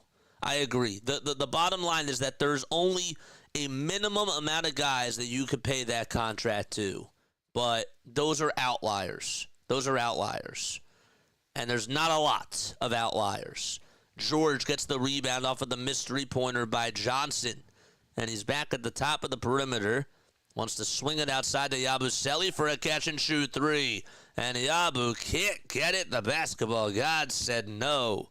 Brooklyn trying to get back out in front. D'Angelo Russell leads the charge. And he crosses over 2 times over Paul George. Now it's Butler who has him. And Russell step back fadeaway 2. Gets it right at the foul line. 59 points for the Brooklyn Nets and just 58 for the Philadelphia 76ers. Grimes dumps it off to Yabusele. And now George wants to get it. George is double-teamed, and he throws it away. He threw it away over to Watford. Here's Jair Williams on the near wing. And a dump-off pass to D'Angelo Russell in between the circles. Williams will get it back. He'll drive it inside and gets past Grimes and lays it in. 61 points for the Nets. And Jair Williams trying to get some action out there. Grimes to Yabusele down low in the dunker spot, and Yabusele throws it away. He tried to give it up to Jared Butler on the near wing, and it was a bad read all over. Johnson cuts right by Paul George, and he throws it down with two hands, and the Nets are on a little run themselves as they're getting fired up, and Nick Nurse calls a timeout. Okay, and the Sixers will be right back in just a little bit. Man. If you're still rocking with me, comment down below. Hit the thumbs up button and subscribe. We got Jane, we got Neil, we got who else? Scott. We got Izzy. I think Izzy's still here. Is Mark still here? Is Mark still here? Or sorry, Michael? Is Michael still here? Michael, if you're still here, comment down below. I want to know if you think I'm doing a good job or not. Only got one person tuning into the vertical. That's fine.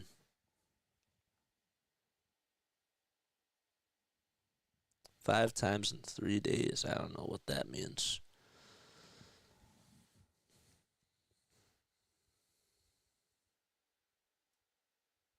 No words, says RB. Yeah. I don't even know if I should do a post-game show tonight, to be honest with you. Gotta get up early tomorrow.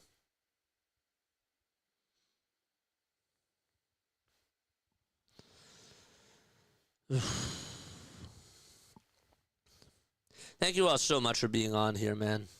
Means a lot to me.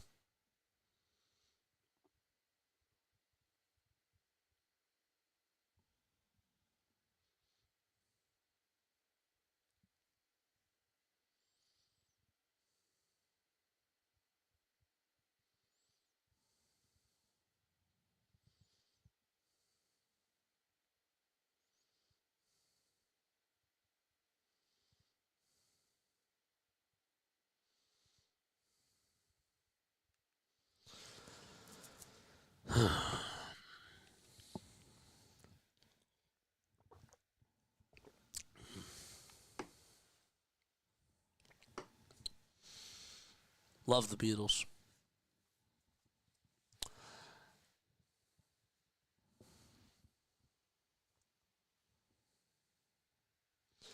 Any requests? Requests for what? Requests for what? Yabusele's going to come on out, and Adembona will come on in for him. Oubre will also take a seat. Trendon Watford will replace D'Angelo Russell. Beatles requests. Obladi, oblada, life goes on. Life goes on. Yeah, I love the Beatles. Grimes dumps it off over to Justin Edwards. Grimes will get it back at the top of the perimeter. And he'll just give it back over to Jared Butler. Here's George at the top of the key. Paul George steps back, crosses over. Three-pointer by PG. No good. And another rebound by Brooklyn. And Claxton does a good job at boxing out Adembona. Cam Johnson looking to try to get it at the top of the key, and he finally does. His defender, Justin Edwards. Screen comes, and a three by Cam Johnson. No good. George, outlet pass to Grimes. And the ball gets thrown over to Butler, but it's tipped, and it goes out of bounds. Yes, sir. How their life goes on. Octopus's Garden is one of my favorites. A Day in the Life is a good one, too. I love a lot of the Beatles, man. Doughton Jr. with a drop-off dime to Grimes, and the layup is no good. Adembona on the follow-through, though. Can't get it up and in. And finally, Jalen Wilson crashes the glass. Let the young guy shine. I am with you, man. George trying to defend Cam Johnson Watford for 2. He got it. Trendon Watford with another floater. Give him 8 points for the Brooklyn Nets. Doughton gets tripped up over at the top of the key, bounces it inside to Edwards for a foul line J, and Justin Edwards connects and gets the 2 to go. 5-point deficit with less than 5 minutes to go in quarter number 3. Johnson at the top of the perimeter wants to try to get by Jeff Doughton Jr. as he goes over towards the baseline, and a foul was called. Oh, no foul was called, excuse me. Thought maybe they did call a foul. Refs decided to chew the whistle.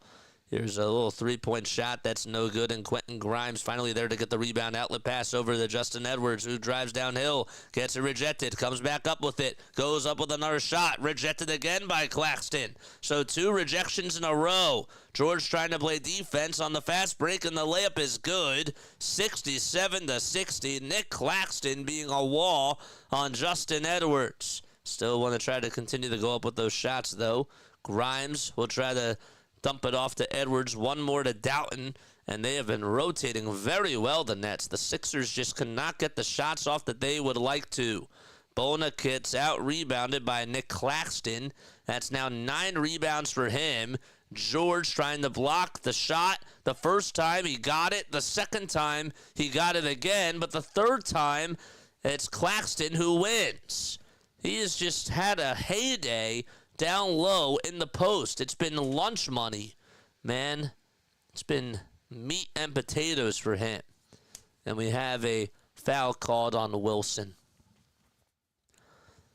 I mean, he's just owned those matchups. Nick Claxton making a huge impact on defense, and finally he's out of the game, and Day'Ron Sharpe will come back in.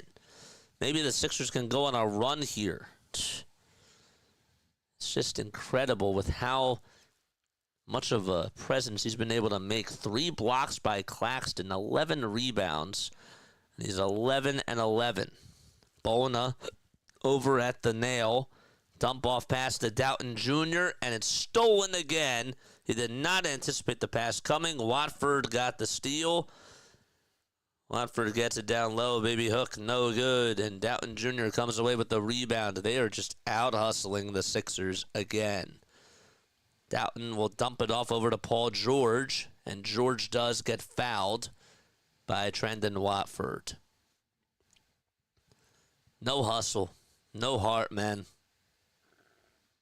None. The roster's just not good enough either, man. 36 rebounds for the Nets and 30 for the Sixers. The Nets have stolen the ball 10 times. Sixers have had 11 turnovers. Nets have had 9. Doughton will get the inbound pass again. The screen comes from Bona, and Doughton gets it back over at the foul line. A dump-off pass to Bona, who goes up for a 2, and finally lays it up and in with the reverse layup. He got the little soft touch, and it's a 7-point deficit for the Sixers. Watford gets tries to go down low, and we have another whistle called as the Sixers will get the ball back. They called an offensive foul on Day'Ron Sharpe. Bona was getting out-physicaled by Nick Claxton. Now Paul George will head on over to the sideline, and Grimes will step back in for PG. Doughton gets the ball knocked loose, but he still retains his dribble. Grimes at the top of the key will pass it back to Doughton. 8 seconds left on the shot clock. Here's Oubre on the far wing, trying to fizzle past 2 defenders, and a foul is called on Brooklyn with 3.8 seconds left on the shot clock and 2 minutes and 25 seconds to go in the third quarter. Not even at the 2-hour mark yet, folks. We're not even at the 2-hour mark yet. It's been a long game between the both of these teams. We have 2 free throws coming on up for Oubre, and he does cash in the first one. Kelly today from the foul line, 4 for 4 with 14 points and 3 rebounds. So he makes the first free throw. Second free throw by K9. Here it is. It's up and good. Excellent. Breaking news that Nick Pivetta, former Philly, and the San Diego Padres are in agreement on a 4-year, $55 million contract that includes a pair of opt-outs and a pending physical. Here's a shot that goes up and in by D'Angelo Russell, and he makes the two-pointer, 71-64. So Pivetta signs a 4-year. That's what they're saying. Jeff Passan is ready to sign a 4-year, $55 million deal with the San Diego Padres. Edwards tries to go down low. He lost the ball, but thank goodness it was last touched by Russell. And the Sixers will still inbound it with about 2.3 seconds to go on the shot clock. So Doughton Jr. will be the one to inbound it here. And the Sixers will give it up over to Oubre. The shot goes up, and that's no good. Rebound by the Nets. 71-64. Dembona tries to play defense along with Jeff Doughton Jr., and we have a jump ball called.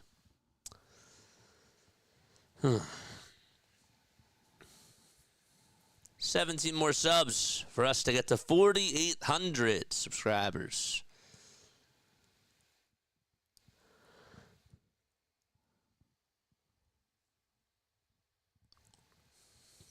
Thought they were going to signal for a jump ball. They did not, though. Watford for two. Can't get it. And he grabs his own rebound. Dembona has to time that better. It was right in front of him, trying to play defense, too.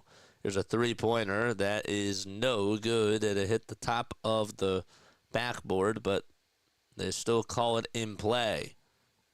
Here's a three-pointer by Russell, and he gets it to go. It's 74-64. D'Angelo Russell continues to explode for the Brooklyn Nets. 58 seconds left in this third quarter as Oubre gets the dump-off pass. He's at the top of the key, crosses over a couple of times, spins, turns, wants to go for a two.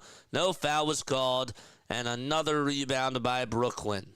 They have just been catching all the rebounds, like in that one game of Toontown where you're playing the catching game and the Sixers are catching the anvils and well, the Nets are catching all the fruits out there. They're getting all the goods. D'Angelo Russell on the near side again. Gets it and throws it. And no foul was called, but a floater is up by Tassan Ebouamwa, and he got it. Only 15 points for the Sixers in the third quarter and 23 for the Brooklyn Nets, and there's a foul called against Brooklyn. Just absolutely wild. You know? It's crazy how we got to this point. What's up, Midnight Owl? JJ, you ready for baseball? No. Not yet. Not yet. Give me until March, and I'll say that I'm ready. I mean, the Sixers are sort of speeding that process up, but I'm not ready yet. Am I looking forward to it? Absolutely. But I don't know. That's where I am right now. I'm excited for it. I can just wait a little bit longer, though. George to Doughton Jr. for a wide-open three. Way too strong. Grimes, offensive rebound, puts it back up and in with 1.4 seconds left to go. Here's a half-court shot, and that's going to do it.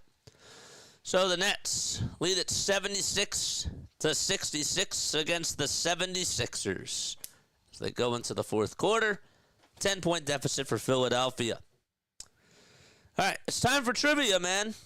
I'm going to ask you a Sixers trivia question. If you get it right, you'll hear this. If you get it wrong, you'll hear this. Yesterday, we should have beaten the Nets. Today, not these Sixers. Yesterday, we should have beaten the Raptors. Today, not these Sixers. Yeah, I get what you're saying. All right. What team were the Philadelphia 76ers called before they were called the Philadelphia 76ers?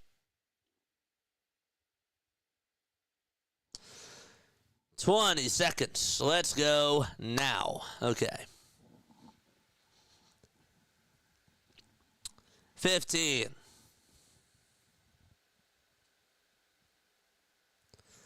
10, 9, 8, 7, 6, 5, 4, 3, 2, 1. The Liberty Balls. The Liberty Bells. No, it was not the Liberty Bells. If you guys want one more answer, I will take one more answer. The Liberty Bells. What team were the Philadelphia 76ers called before they were called the Philadelphia 76ers? Is the question. Brain freeze, says Neil Cooper. That is incorrect. They were called the Syracuse Nationals. They were a part of the National Basketball League from 1946 to 1949. And then when the NBA came about, they were called the Syracuse Nationals from 43 to 63. So that was the team that they were called, the Syracuse Nationals. And then they became the Philadelphia 76ers in 1963.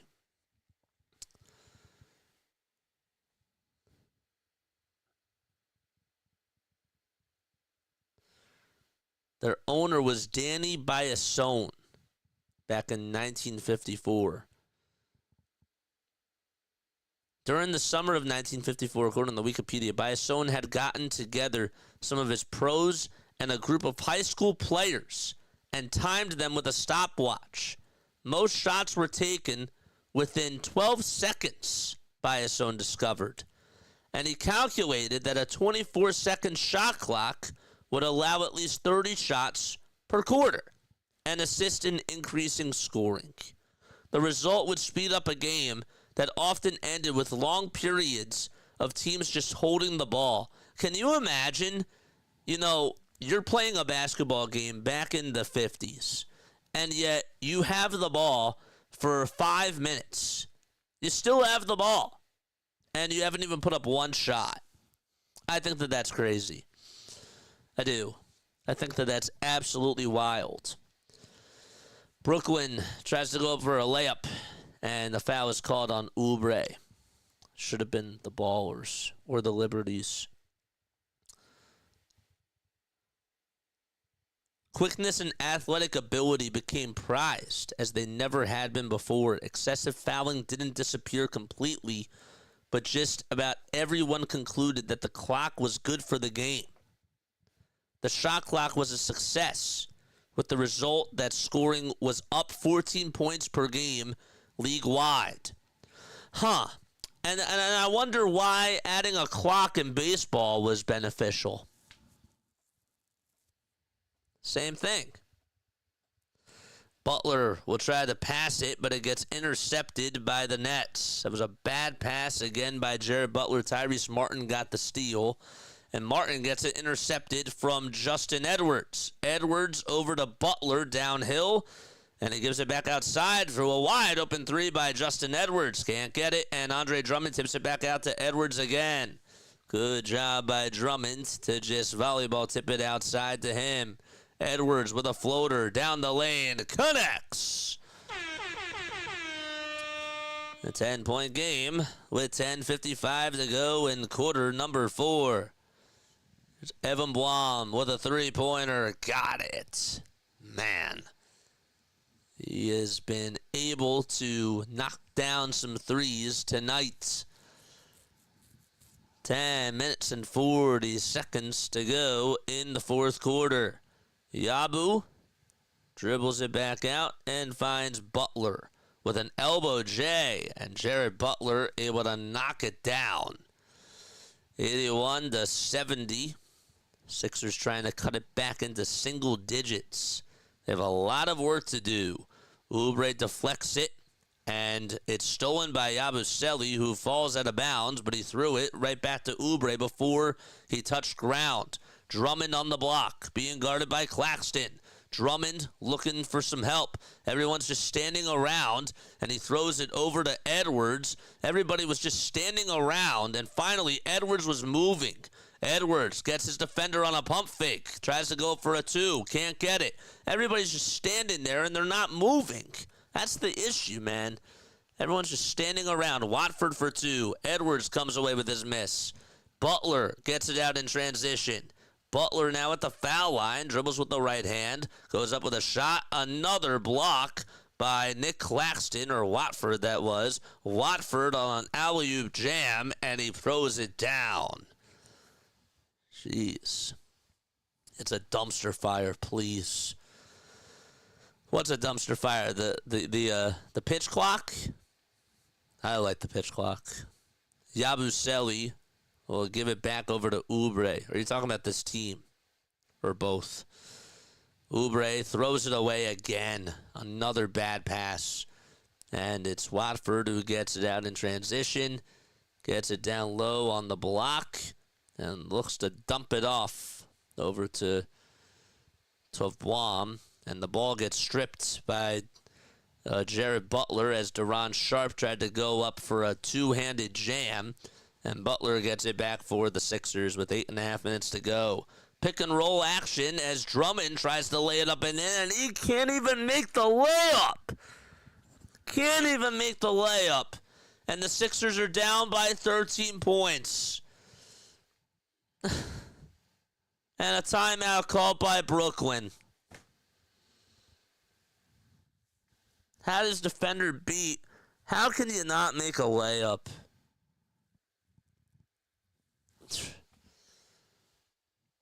I think I'm in a fire sale.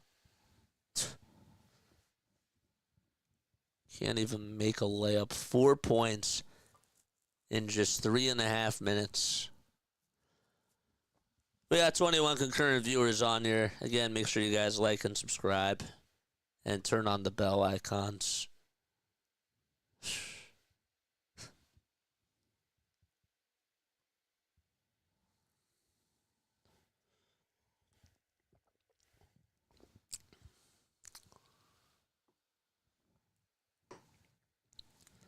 Got right past his defender. Could not even finish the layup.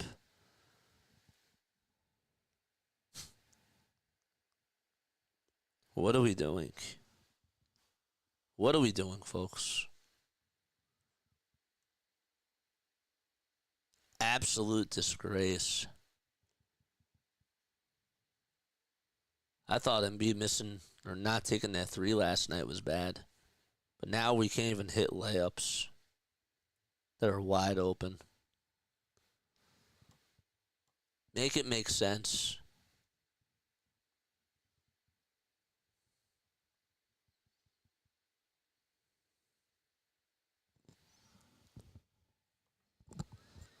Since the start of the second half, the Sixers appear lifeless on both ends, settling for ISOs and getting smoked in semi-transition, says Jacob Marino. Philadelphia is poised to lose its 5th consecutive game in an embarrassing effort.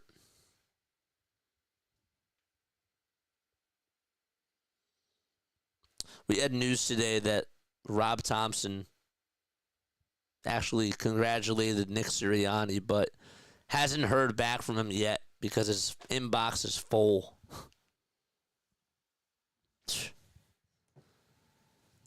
Unbelievable. We can't even hit layups.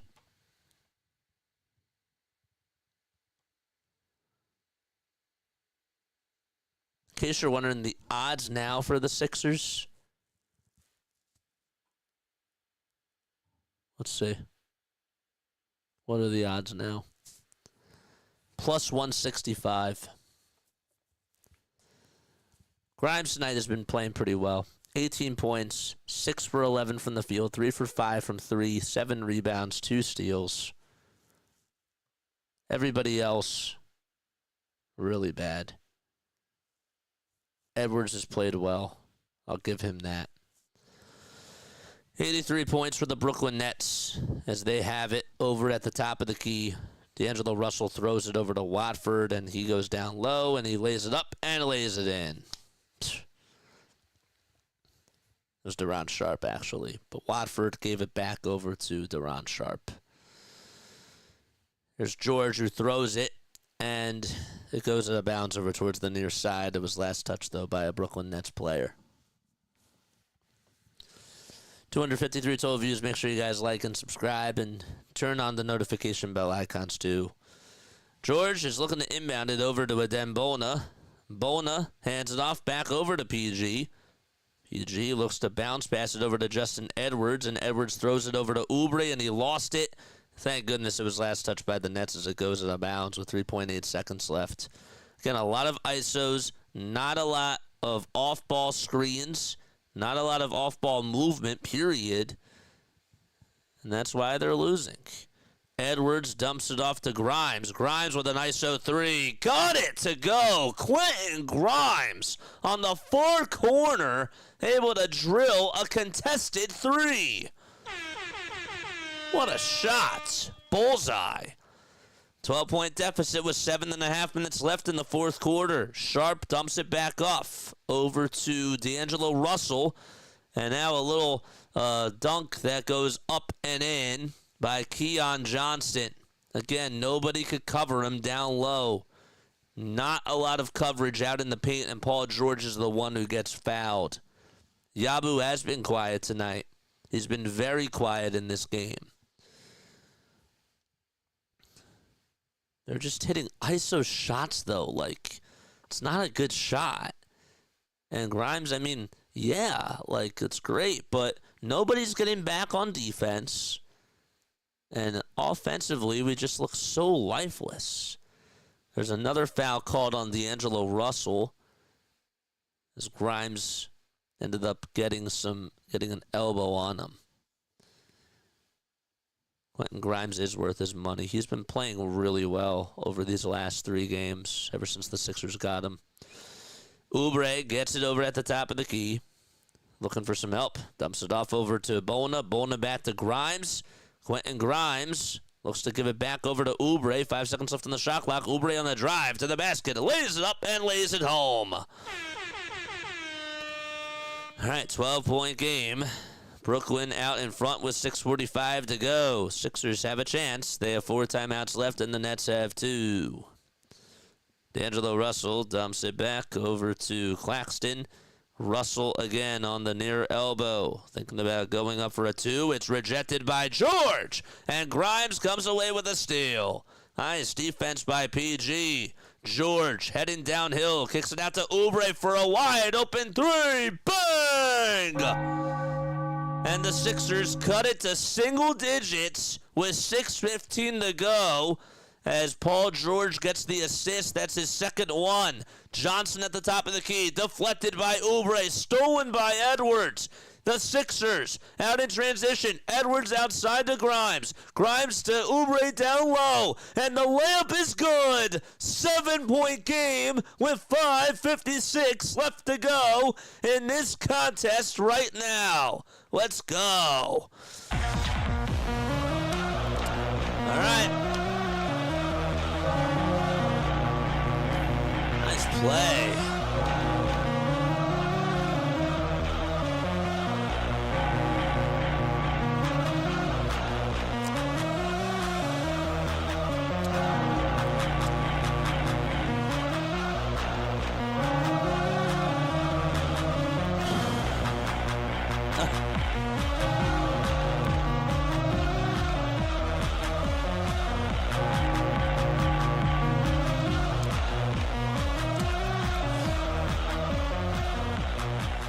Gotta get some energy in this chat, man. We need something. Nets have 1 timeout left. They have 1 timeout left with 5 minutes and 56 seconds in the fourth quarter. Well, they finally cut it back to a single-digit deficit. Defense is starting to play better. I just can't believe that we only put up 17 points in the third quarter. At this point, let's just try to get the win, though, man. Let's go out there and get a win.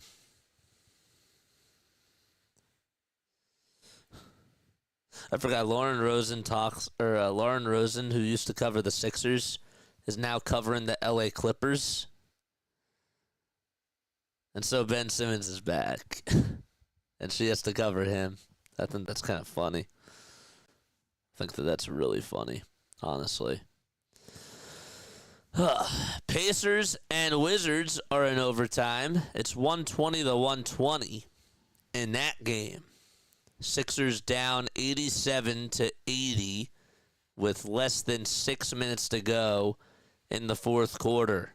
Grimes has been electric for the Sixers, and Oubre's starting to hit some shots too, and things seem to be going their way now. Can they keep it up, though? Brooklyn still has one timeout left, or only has one timeout left. The Sixers have 4. They have 4 timeouts to go. Get him, Franklin. Yes, sir.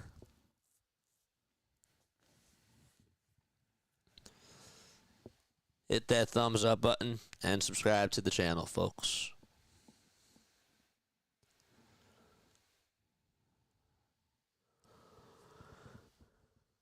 Only 32 likes. We got 20 votes. All right, that's actually pretty good. Sixers got to play defense. Here we go. George defends Claxton. And now it's Wilson who has it. Wilson will swing it over to Claxton. Over at the elbow, Johnson cuts back door. Nobody accounted for him. And he makes it 89-80. Nice pass by Nick Claxton. Cannot exchange buckets. You got to get back on defense. Grimes over at the Toyota sign. 15 seconds left on the shot clock. George was looking for the ball. Instead, Adembona has it. Now he dumps it back off over to PG. Finds Adembona downhill on the block. Bona gets it deflected. Still has time. 1 second left to go. He puts up the shot. He got it in, but it doesn't count. Shot clock violation called on the Sixers. All right, so 89-80. And good defense by Brooklyn. 5:10 left to be played in quarter number 4.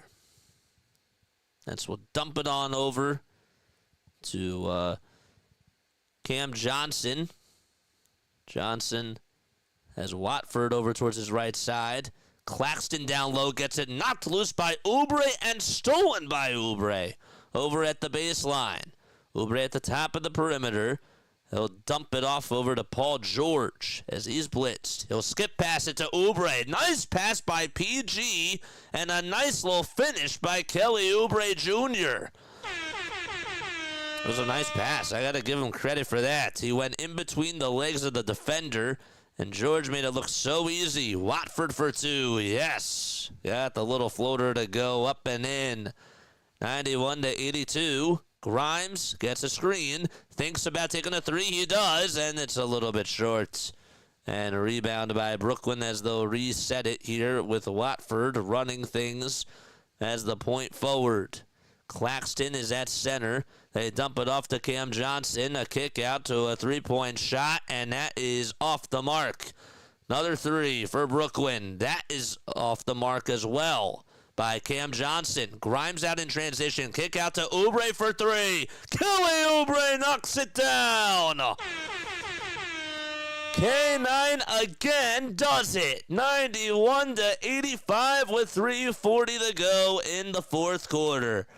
Nice job by Oubre. Oubre trying to play defense all over Johnson, and they dump it off to Sam.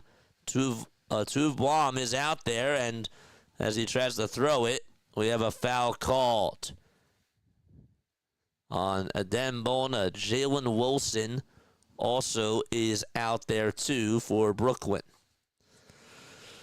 I liked that pass from PG to Kelly Oubre. That pass was nice. Okay.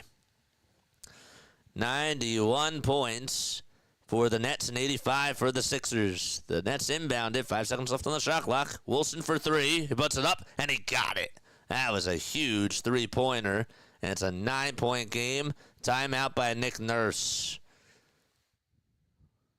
Jalen Wilson, the 24-year-old from Kansas, was the 9th to last pick in the 2023 draft. Able to crush the Sixers on that huge three. Darn it.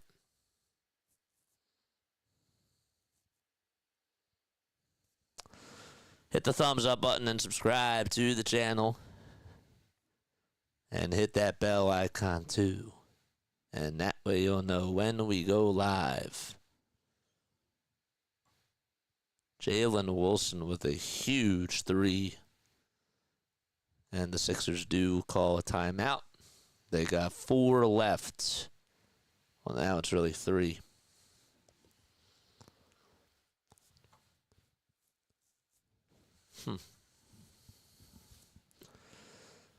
Oubre is 28 points. Grimes is 21. And George only has 2. 2 points. 2 points for Paul George.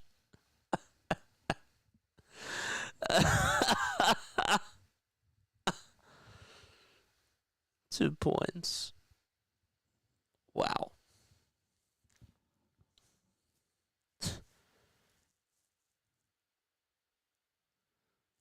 If Paul George has 12 points, they're winning this game. He only has 2 points.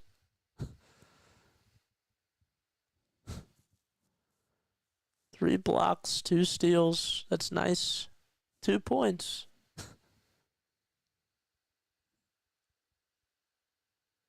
No Maxey. No Embiid. 2 points. 1 for 6 shooting wise.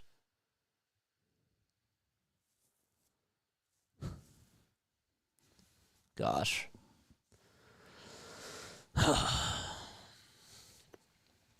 3 minutes and 12 seconds to go in the 4th quarter. Even Jared Butler has more points.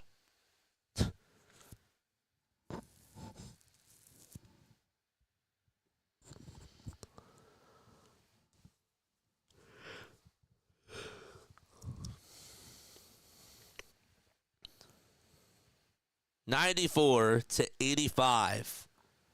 With 3 minutes and 12 seconds to go in the 4th quarter. Grimes will get the inbound pass.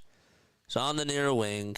He's looking for help. Dumps it back to PG. George goes down the lane, gets it deflected, and it was last touched by Brooklyn.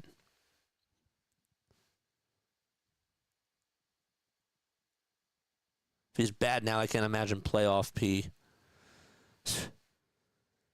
So George will inbound it underneath the baseline. 9 seconds left on the shot clock. They'll give it up over to Bona. Bona back to George. George swings it out to Grimes. Grimes with a catch and shoot 3. And he's fouled. I think he got fouled in the act of shooting. And that's on Cam Johnson. So the Sixers will have a chance for 3 free throws here. And we'll see. They're going over to the sideline. Is there a challenge taking place? Let's see. There was a foul on the closeout. That should be a shooting foul. Ever so slightly. Keon Johnson is going to get called for a shooting foul. This is an official review. Again, 2 minutes and 52 seconds left to go in the 4th quarter. D'Angelo Russell has 22 points. Nick Claxton has 11 points and 11 rebounds. Trendon Watford has 16 points. And for the Sixers, it's Oubre who has 28, Grimes who has 21, and Edwards with 13. And again, this is an official review. Quentin Grimes, man, he's good. He can play. He can play, man. I like Quentin Grimes.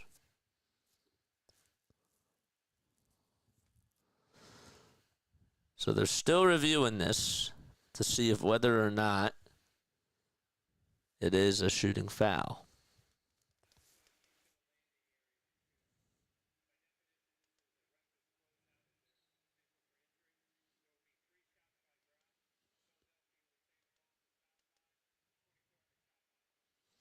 All right, so they do confirm that it is a shooting foul, and Grimes is going to head to the line for 3 foul shots.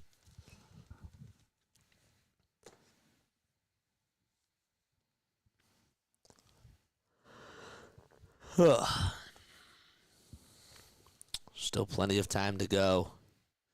The first foul shot by Grimes, no good. And the Sixers also get the ball back, too. You could really use the free throws here, though, man. First foul shot off the mark. Second foul shot, got it. They can make it a 7-point game and then get the ball back and hit a 3 and make it a 4-point game. Third free throw by Grimes, in and out it goes. So he just goes 1 for 3 from the line. That's not good. 94-86, Oubre will be the inbounder here, and he'll give it up over to Paul George. George gives it back to Grimes.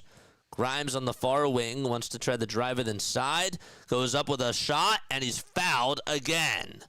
And he will head back to the line for 2 more free throws. So he did anticipate that the contact was coming over from the elbow. It was a flagrant foul that they called, not this time, but it was on the shooting foul that occurred when he was right behind the 3-point line. First foul shot by Grimes, he hits it. It's on Keon Johnson. That's who the shooting foul was called on. It is a 7-point game, 94-87. Oubre back out there, second free throw. Good.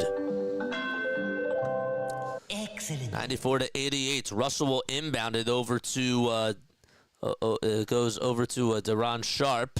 Trendon Watford gets it now out in transition and dumps it back over to D'Angelo Russell. Edwards guarding Watford. Watford trying to take it right to the cup. And Dembone, I think it's called for a goaltend, right? There's a foul called on Philadelphia. It is a shooting foul on Justin Edwards. So they did not call goaltending on a Dembona because it was a block right before it hit the glass. First foul shot, good, to make it a 7-point game for Brooklyn.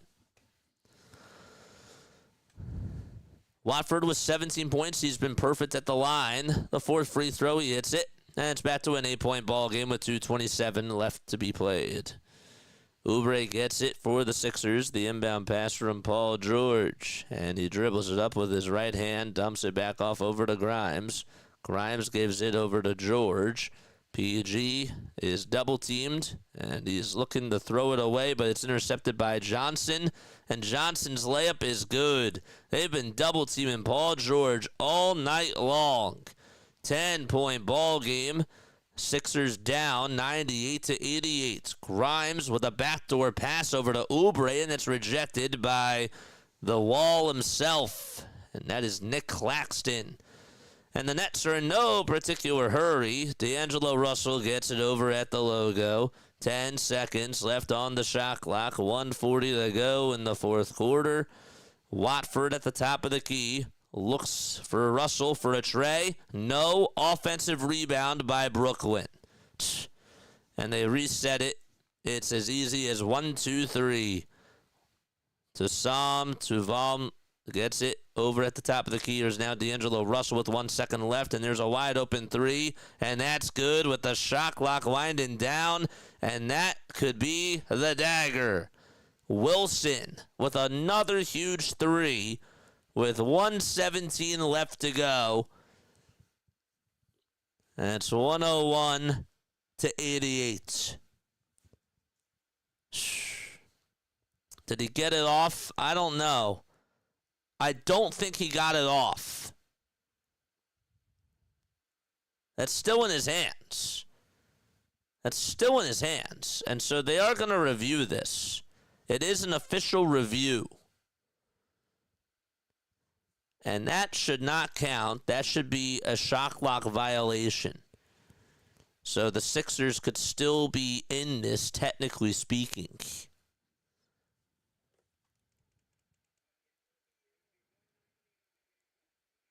.119 on the game clock, so they take away the 3.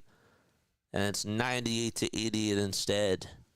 They double a man that has 2 points. It's crazy. Yeah, but they know that they're going to try to go through him, though. They do.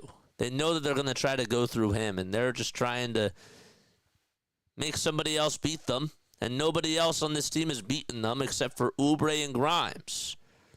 That's it. Philadelphia will get the inbound, and it'll be George who gives it up to Quentin Grimes. Yabusele back out there for the Sixers, and Grimes almost threw it away. Yabusele back to Oubre over on the far corner. Oubre on the drive, and he's fouled with exactly 1:04 to go. And Sixers not technically done yet as Cam Johnson gets called for a shooting foul.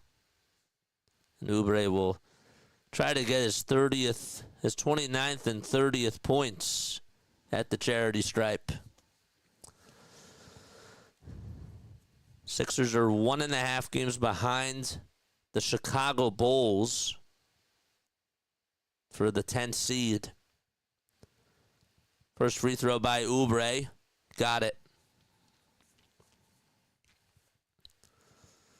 Adem Bona is going to check back in for the Sixers for Gershon Yabusele.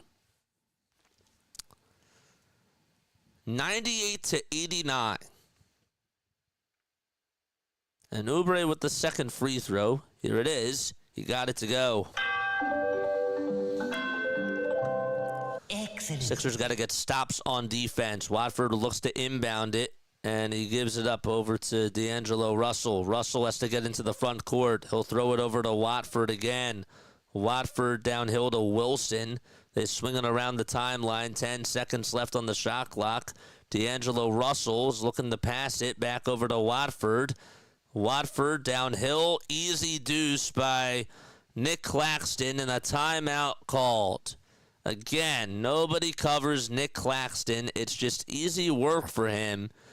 And with 44 seconds left, the Sixers burn a timeout.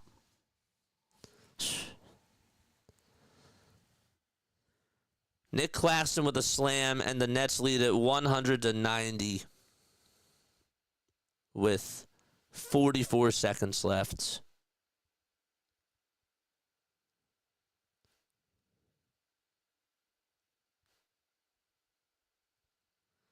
Mike says that this PG thing, I think that you just genuinely at this point have to just make up an injury and send him home for the rest of the year.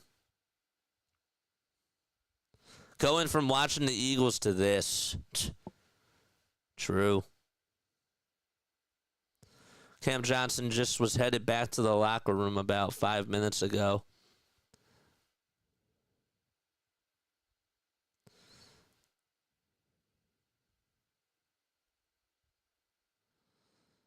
Nick Nurse has been reluctant to go to lineups with no point guards this season, but all the length and verticals that he's put out has really made a difference. I don't know what that means.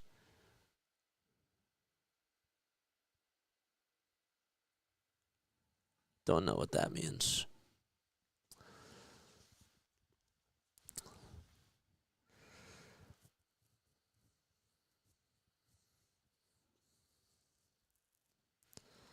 Sixers will inbound it with 44 seconds to go. Edwards tries to throw it over to Paul George. The ball gets deflected, and it's still going to be Sixers ball. Just got to switch sides. Instead of inbounding it from the far sideline, they'll inbound it from the near sideline. It just took about 2 seconds off. They give it up over to Quentin Grimes. Grimes trying to go down the lane, and he hits an easy layup, 100-92. Grimes, the Sixers are obviously going to have to foul here. Sixers try to get a steal. Grimes throws it, and, well, I think it's going to be Sixers ball, right?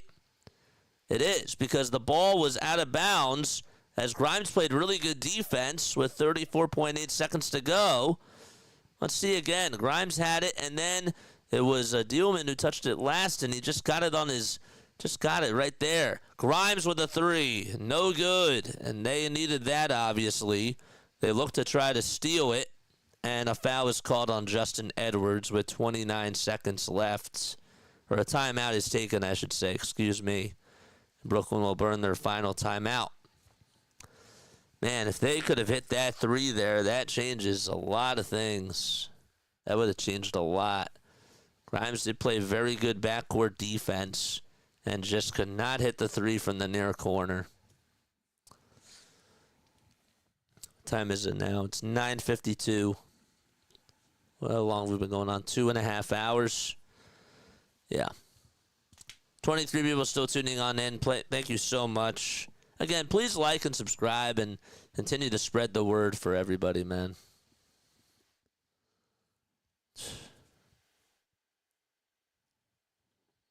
Just hard to believe.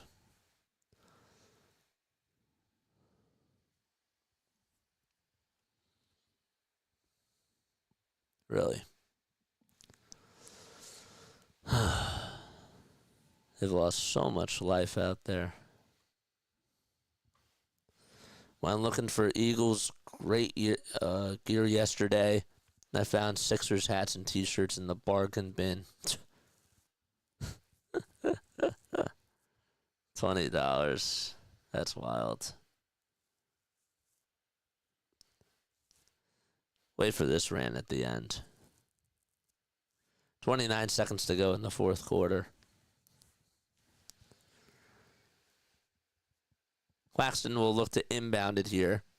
And, well, they call an 8-second violation. And it'll be Sixers ball again. 192. 8-second violation, and it's Sixers basketball. So now Edwards will inbound it. Remember, they still have one timeout left, too. So still not over. Edwards gives it up over to Grimes. Grimes goes down the lane, goes up with a layup, hits it. It's 194. Sixers got a foul. Edwards throws it away. Grimes gets the steal. Another layup for the Sixers, and it's a 4-point game with 20 seconds to go. Another careless turnover by Brooklyn. They'll try to inbound it again. This time it's Wilson who gives it up over to Watford, and we have a foul called with 17 seconds left. And George says they might want to review this. What the heck? The Nets just cannot close it out, and I think Nick Nurse is going to challenge this.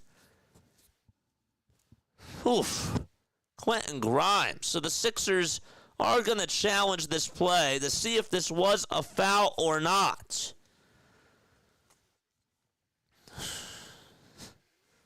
Man, if Grimes would have hit that 3, it would be a 1-point game now.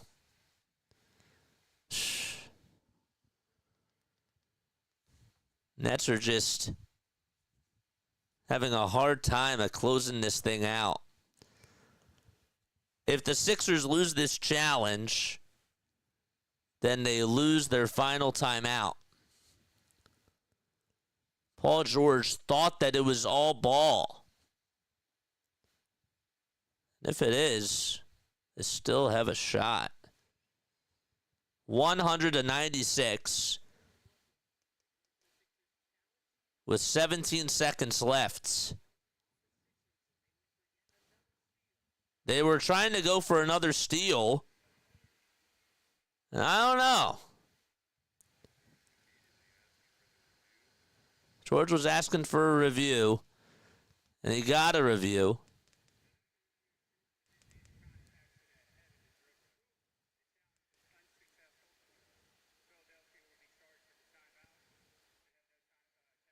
They called a shot to the head from Paul George. That's foul number 2 on PG. So no more timeouts and no more fouls to give for the 76ers. And the Nets will inbound it here. Be nice to try to get another turnover. Watford looking to try to inbound it again, and he gives it up over to Russell, and they call a charge. They call a charge on D'Angelo Russell, I believe.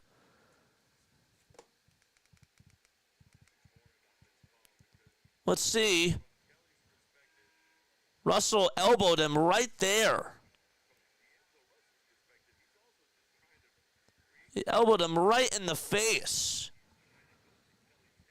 16.1 seconds left, and the Sixers are going to get the ball back again.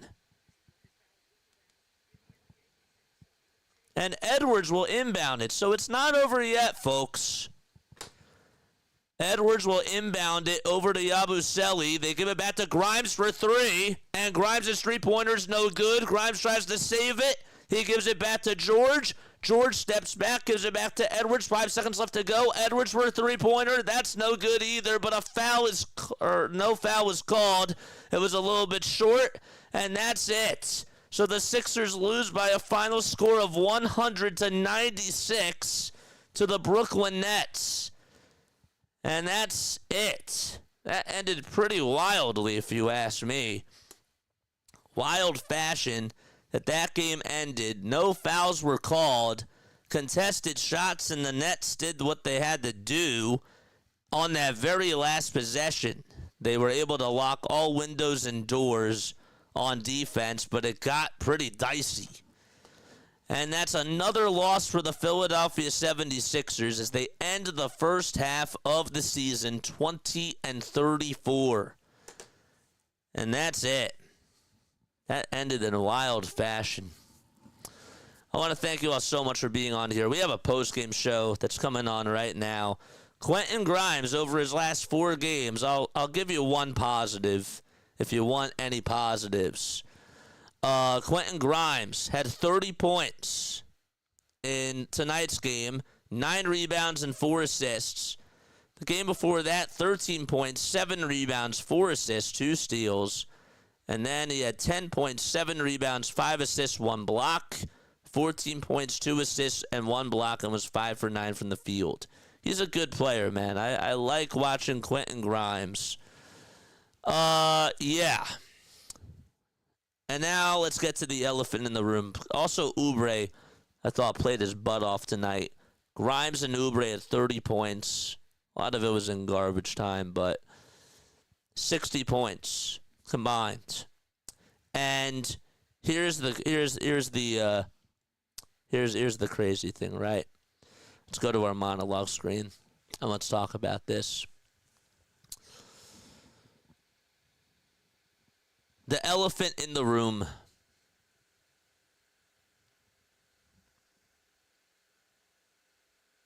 The elephant in the room. Guys, give me the PGs in the chat. Give me those Paul Georges in the chat right now. Because we need to talk to Paul George. My man played 37 minutes. And he had 2 points. 37 minutes and had 2 points.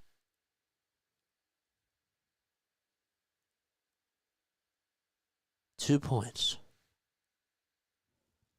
2. You know how embarrassing that is? 2 points. That is horrible.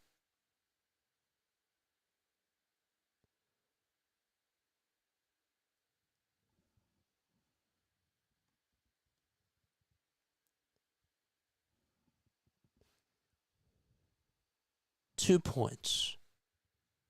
Who would have thunk? Really? 2 points, 6 rebounds, 3 turnovers, 0 for 5 from 3. Didn't attempt one free throw. And was 1 for 7 from the field.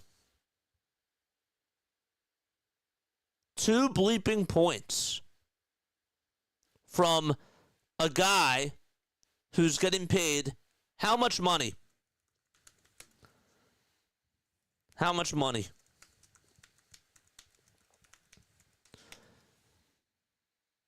A 4-year, $211 million, $584,940 deal. He's getting paid $49 million this year, and he only made 2 points. 2 points.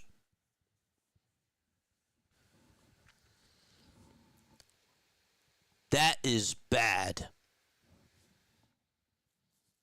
If he gives you 10 points in this game, they win.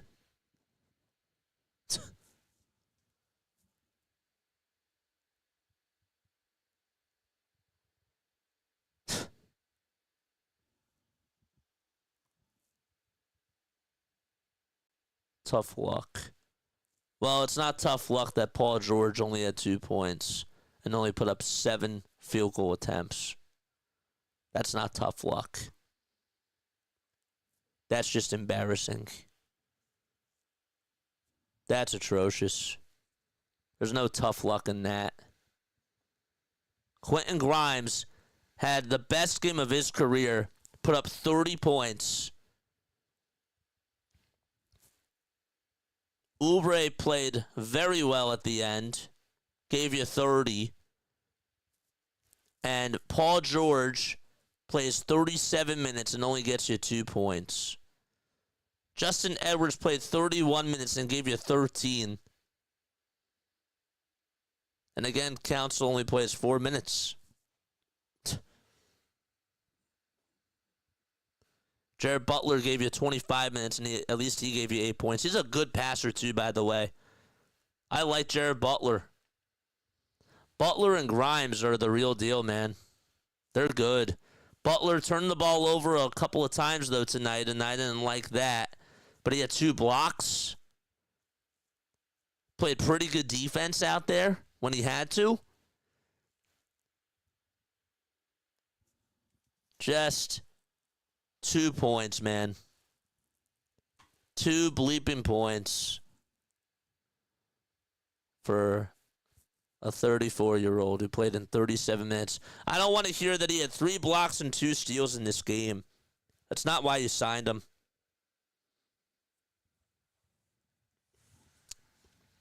Flat out F.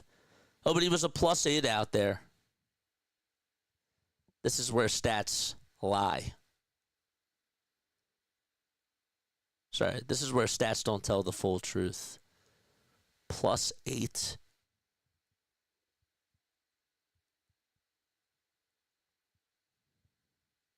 Should have been a -25.